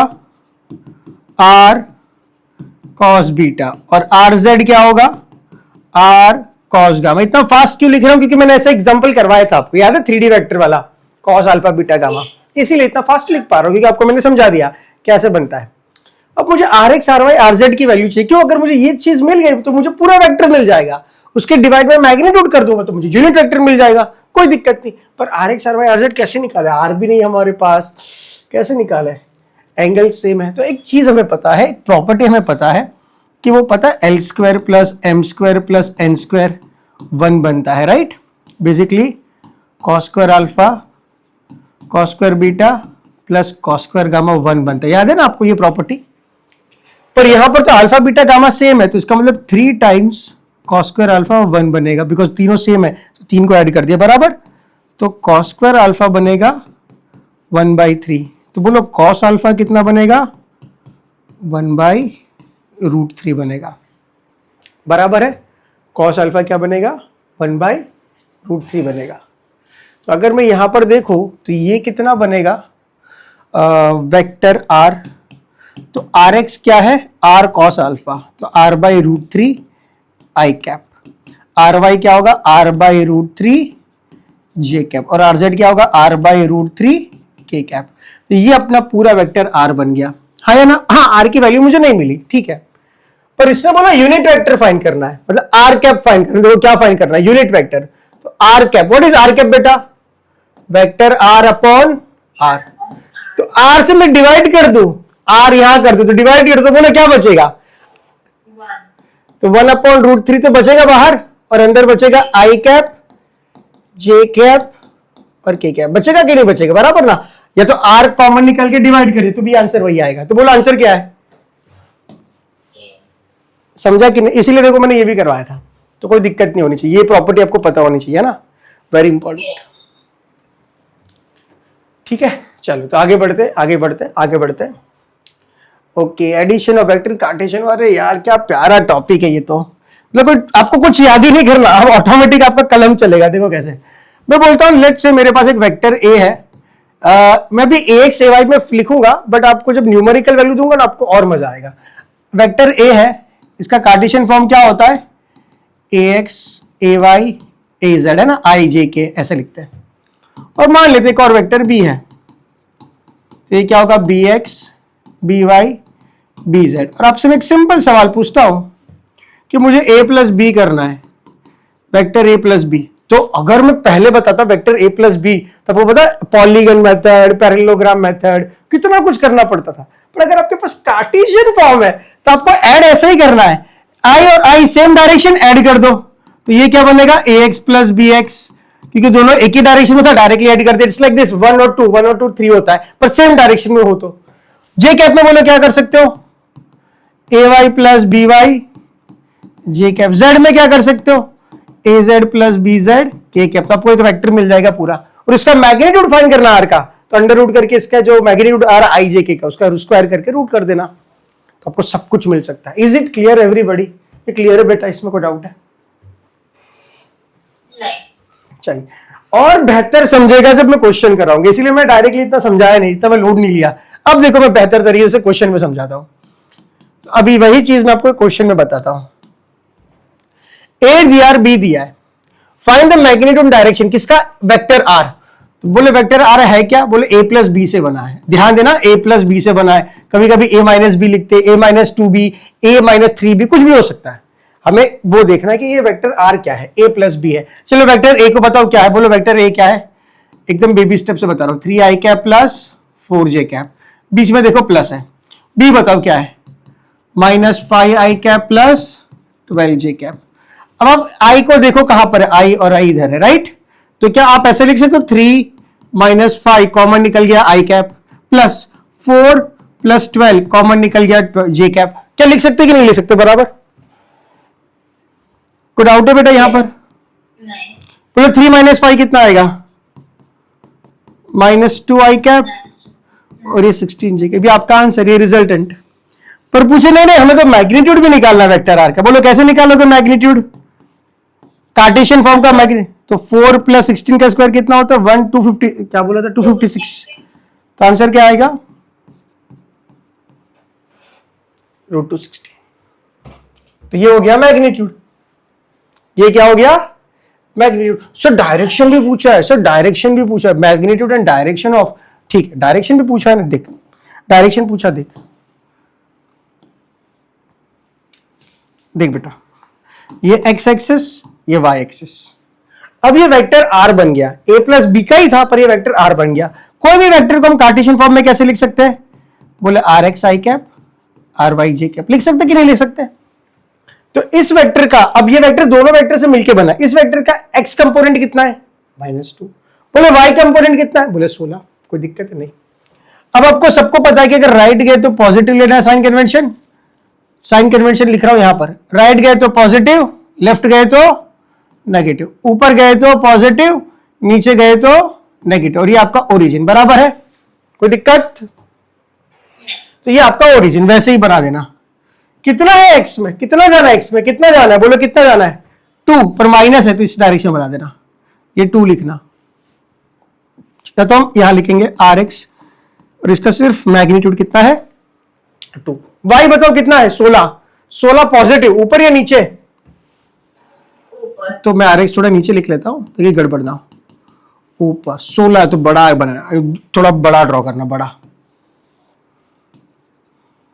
ये ry, और उसका मैग्नीट्यूड कितना है 16। इसका मतलब इन दोनों का अपन एक पैरेललोग्राम बना दे तो कुछ इस तरह दिखेगा, हाँ है ना, ऐसा कुछ। अरे थोड़ा सा गड़बड़ हो गया,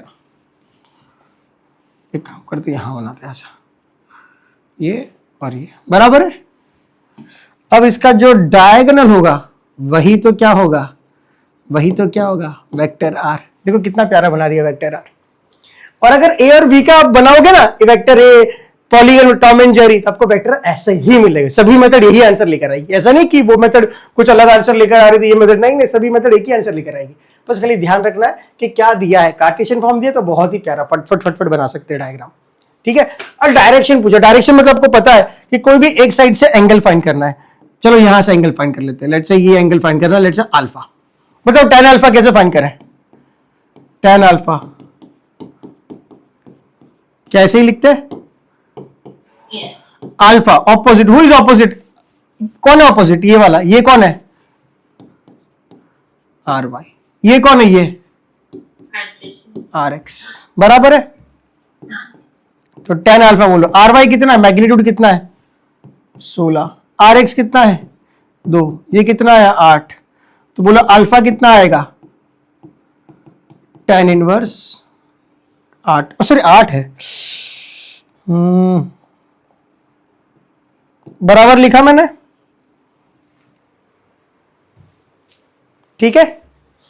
ये एंगल कितना होगा tan इनवर्स 8।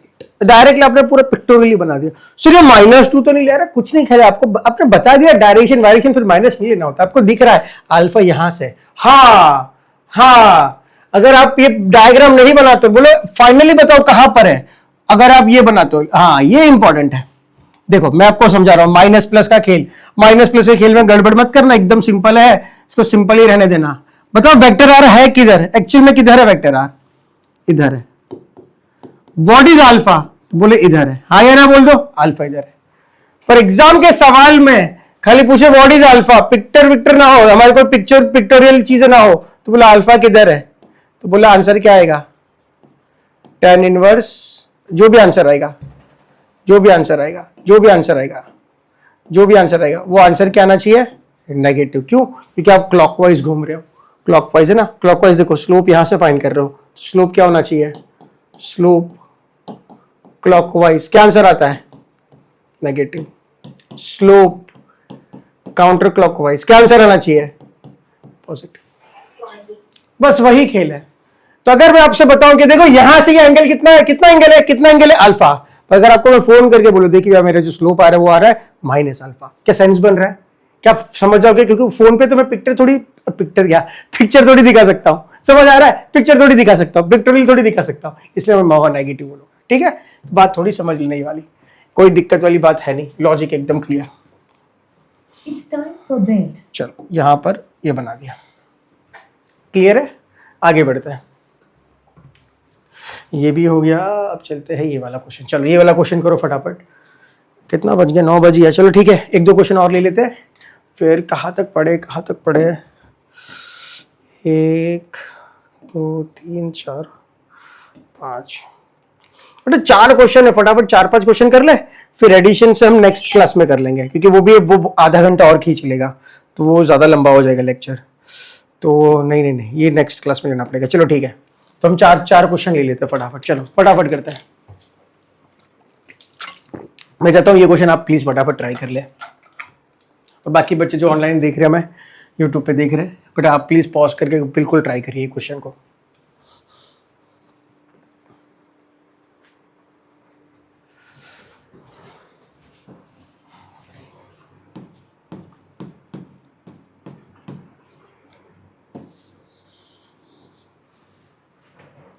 क्या फाइंड करना है? P plus 2Q minus 3R। Okay, तो P को मैं ऐसा लिख सकता हूँ 4I cap minus 2J cap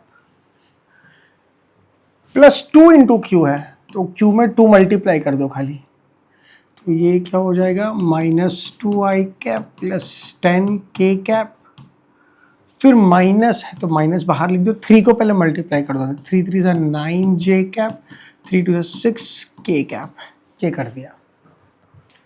अभी हम ऐसे लिख सकते हैं 4I cap minus 2J cap minus 2I cap plus 10K cap, और माइनस को रिजॉल्व कर दिया, ऐसे कर सकते हैं। अब I कितना है? एक तो ये 4 माइनस 2, तो ये 2I कैप बना। J कितना है? -2 और -9, -11J कैप बना। K 10 माइनस 6 है, तो प्लस 4K कैप बना।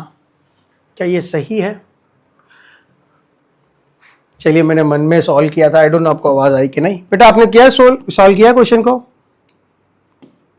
यस, कर रही हूँ। अच्छा, ओके, देख लीजिए, मैंने कर लिया है, बाकी बच्चों ने अगर कर लिया तो देख लीजिए क्या यही आंसर है, कोई मैंने गड़बड़ तो नहीं करी, ऑप्शन है नहीं। कभी कभी हो सकता है कि मैंने 2 को -2 लिख लिया, छोटी छोटी एरर्स होती है।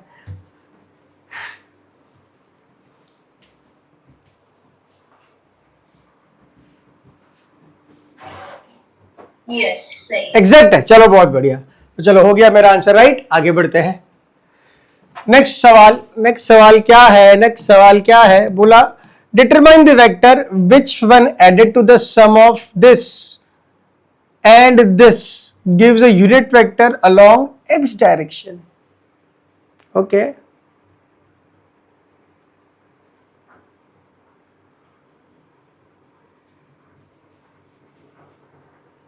determine the vector which when added to the sum of P and Q gives a unit vector along x direction। ठीक है, तो लेट जो वेक्टर फाइंड कर रहा है, लेट द वेक्टर बी, क्या नाम दे वेक्टर को? ए दे दे नाम, लेट द वेक्टर बी ए, कोई भी नाम दे सकते हो, वेक्टर ए। तो अगर हमने वेक्टर ए को ऐड किया किसके साथ? वेक्टर पी के साथ और क्यू के साथ, तो उसका जो आंसर आएगा वो एक यूनिट वेक्टर होगा x direction. Unit vector x direction में क्या होता है? यही होता है, यही तो है यूनिट वेक्टर इन एक्स डायरेक्शन। यही तो मतलब है उसका, यूनिट वेक्टर इन एक्स डायरेक्शन। ठीक है, तो इसका मतलब वेक्टर ए ऐसे लिखता हूं, what is vector P? 5I cap plus 2J cap minus 4K cap plus what is vector Q? -3I cap plus J cap plus 6K cap is vector I, बराबर है। तो वेक्टर है, इसको add कर देता हूं पहले। 5I माइनस 3 कितना होता है? 2I, 2J प्लस 2J कितना होगा? 3J, -4 प्लस 2 ये होगा 2K कैप, सामने है I कैप, बराबर। तो अगर मैं वेक्टर ए को फाइंड करना चाहता हूं तो इन चीजों को सामने ले जाऊं, तो 2I कैप और I कैप, तो ये -I कैप हो जाएगा, ये -3J कैप हो जाएगा और -2K कैप। आई होप मैंने मैथ्स ठीक करी और मुझे वेक्टर मिल गया। क्या बात समझे कि नहीं बेटा? क्या इजी था सवाल? यस, हाँ। बस खाली क्रैक इतना ही करना था, unit vector along x direction क्या होता है? आई कैप होता है, ठीक है ना। चलिए बच्चों, आगे बढ़ते हैं। आई होप कोई गलती नहीं करी मैंने, प्लस माइनस में आपने भी चेक किया होगा, ठीक है। ओहो, जेई मेंस का सवाल, बहुत बढ़िया, जेई मेंस का सवाल है ये तो, बहुत बढ़िया। एक बार रीड कर लो फटाफट ताकि हम इस क्वेश्चन को कर सकें। कितने क्वेश्चन बचे हैं हमारे पास? 3 क्वेश्चन, चलो ठीक है, फटाफट हो जाएंगे 3 सवाल।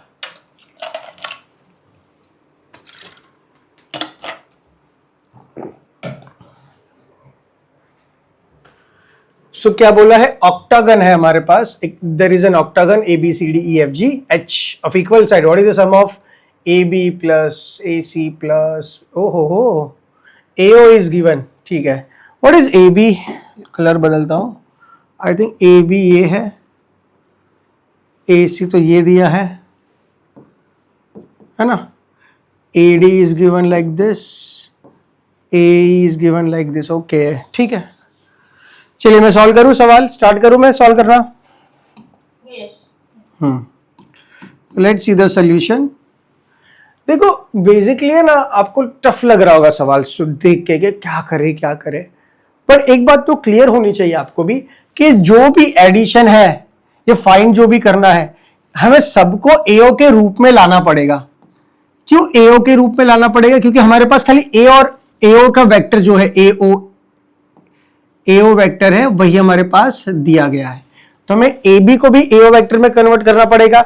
फिर क्या लिखा है AC, उसको भी AO वेक्टर में कन्वर्ट कर, सभी को AO में ही कन्वर्ट करना पड़ेगा क्योंकि हमारे पास AO वेक्टर है। तो बोले कैसे कन्वर्ट करें? बोले चलो वही देखते हैं, अभी वही देखते हैं। वेक्टर AB ऐसा है, राइट?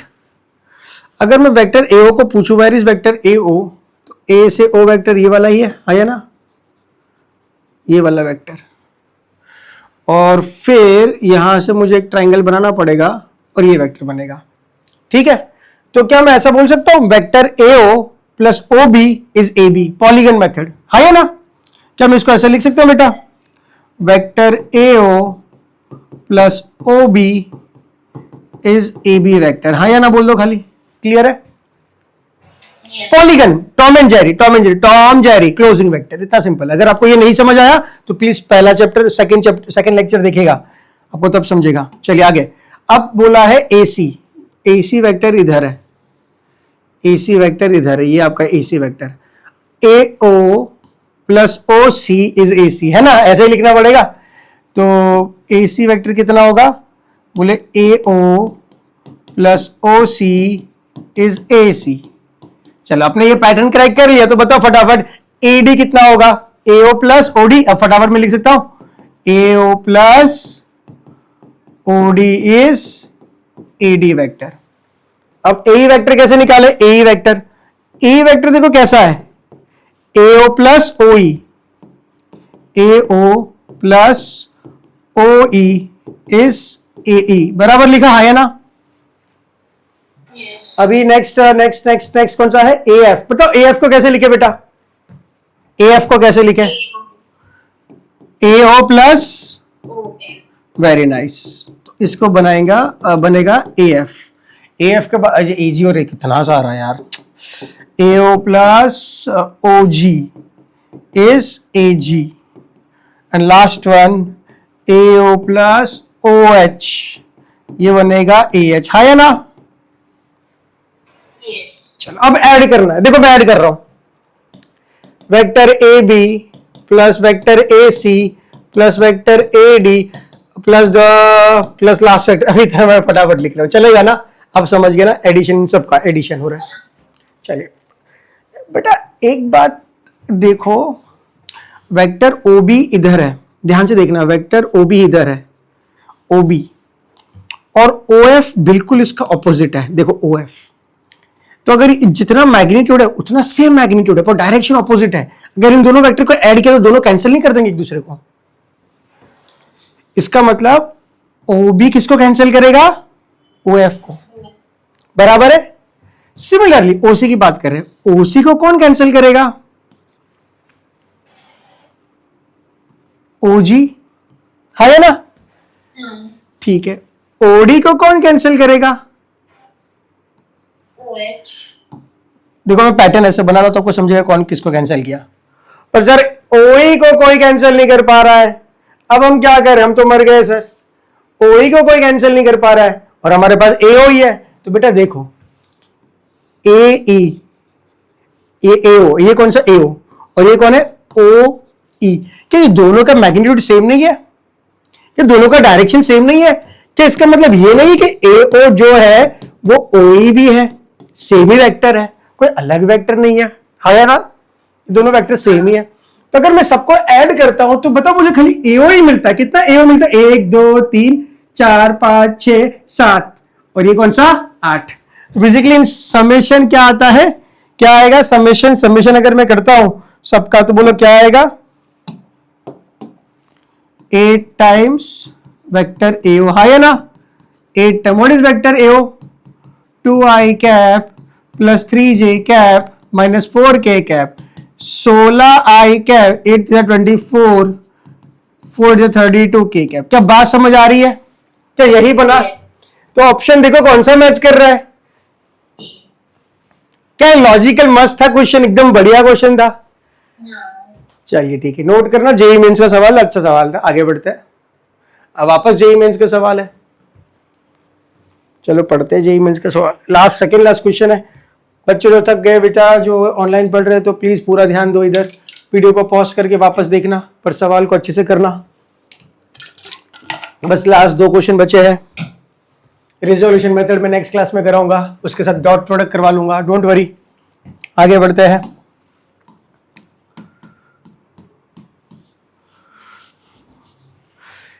चलो क्या है, when vector A is subtracted from vector B it gives vector equal to 2j, then find the magnitude of vector B. अच्छा, मुझे ये अंग्रेजी थोड़ी समझ नहीं आती, तो थोड़ा आप समझा सकते हो? अगर बोल रहा है कोई वेक्टर ए है, चलो एक वेक्टर ए को छोड़ो, 1 है हमारे पास और एक 2 है। इफ 1 इज सब्ट्रैक्टेड फ्रॉम 2, इसका मतलब क्या होता है? 1 माइनस 2 है या 2 माइनस 1 है? क्या बोलने की ट्राई कर रही है ये अंग्रेजी समझा दो। 1 minus 1 इज सब्ट्रैक्टेड फ्रॉम 2, 2 तो क्या होना चाहिए? समझ आ रहा है? ये अंग्रेजी आप समझ, देखो मैं इंग्लिश टीचर तो हूं नहीं, मेरी अंग्रेजी भी इतनी कोई स्ट्रॉन्ग है नहीं, पर आप इतना तो समझ पा रहे हो कि this is subtracted from this, मतलब इसको हमने इसमें से निकाला, तो हम ऐसा बोलेंगे vector B minus vector A, it gives vector equal to 2j। क्या ये सही लिखा मैंने? अगर इसमें ही गड़बड़ कर दी तो फिर तो फाइनल आंसर गड़बड़ ही होगा। ठीक है, व्हाट इज वेक्टर बी? अच्छा, ये फाइंड ही करना है, तो वेक्टर बी क्या होगा? कि ना right, vector A plus 2j vector. What is vector A? 2i cap 3j cap, तो 2i कैप तो रहेगा ही, 3j कैप और 2j कैप कितना हो जाएगा बेटा? 5j cap 5 plus 2k cap. क्या यही अपना आंसर होगा? वेक्टर बी यही होगा। अगर इसका मैग्नीट्यूड फाइंड करना है तो बोलो कैसे फाइंड करें? कंपोनेंट, ये तो कार्टेशियन फॉर्म में सबसे प्यारा फॉर्म, 4 प्लस 25 प्लस 4 कितना होगा बेटा? 25 प्लस 8 33 होगा, √33।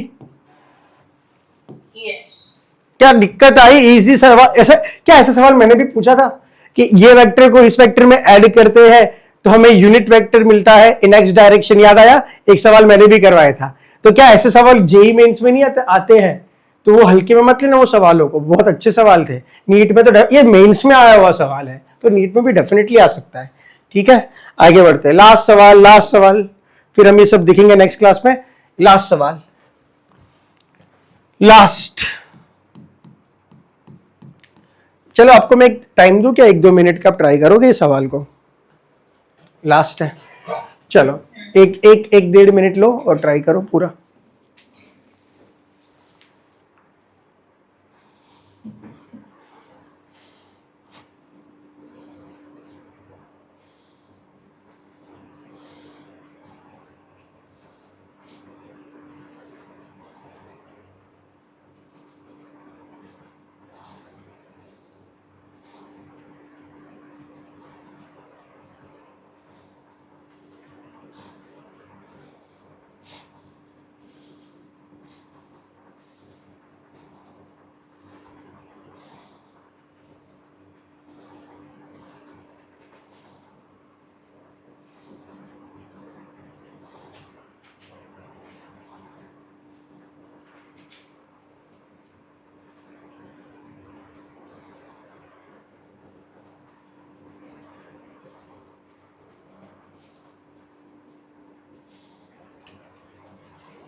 ये सवाल तो हमने करा सा है ना, 2024 में आया है ये सवाल, ये तो मैंने करवाया है क्लास में, याद है आपको?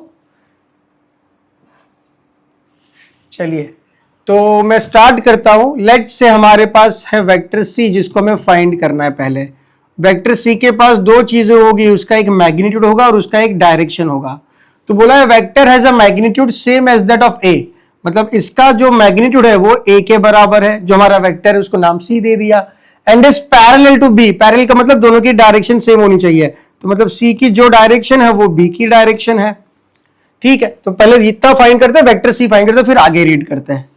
तो वेक्टर पहले ए का मैग्नीट्यूड फाइंड करते हैं। व्हाट इज ए का मैग्नीट्यूड? तो root of 3 square plus 4 square. आप सबको पता है कि ए का मैग्नीट्यूड क्या आएगा? 5 आएगा, राइट? 5 प्लस और माइनस नहीं, 5 मैग्नीट्यूड खाली वैल्यू लेंगे, रूट 116 वाला नहीं करेंगे, जस्ट 5। फिर बी का डायरेक्शन फाइंड करना है। बी का डायरेक्शन क्या होगा? बोले vector B upon its magnitude. तो अगेन बी का मैग्नीट्यूड फाइंड करना पड़ेगा। ये भी कितना है? 4 स्क्वायर प्लस 3 स्क्वायर, तो ये भी क्या आएगा? 5 ही आएगा। ठीक है, तो हमारा वेक्टर सी बन जाएगा, सी मतलब सी इंटू सी, मैग्नीट्यूड इंटू डायरेक्शन। कितना है मैग्नीट्यूड? बोले 5 बराबर। और सी का डायरेक्शन क्या है? बोले बी डायरेक्शन के बराबर। क्या है बी का डायरेक्शन?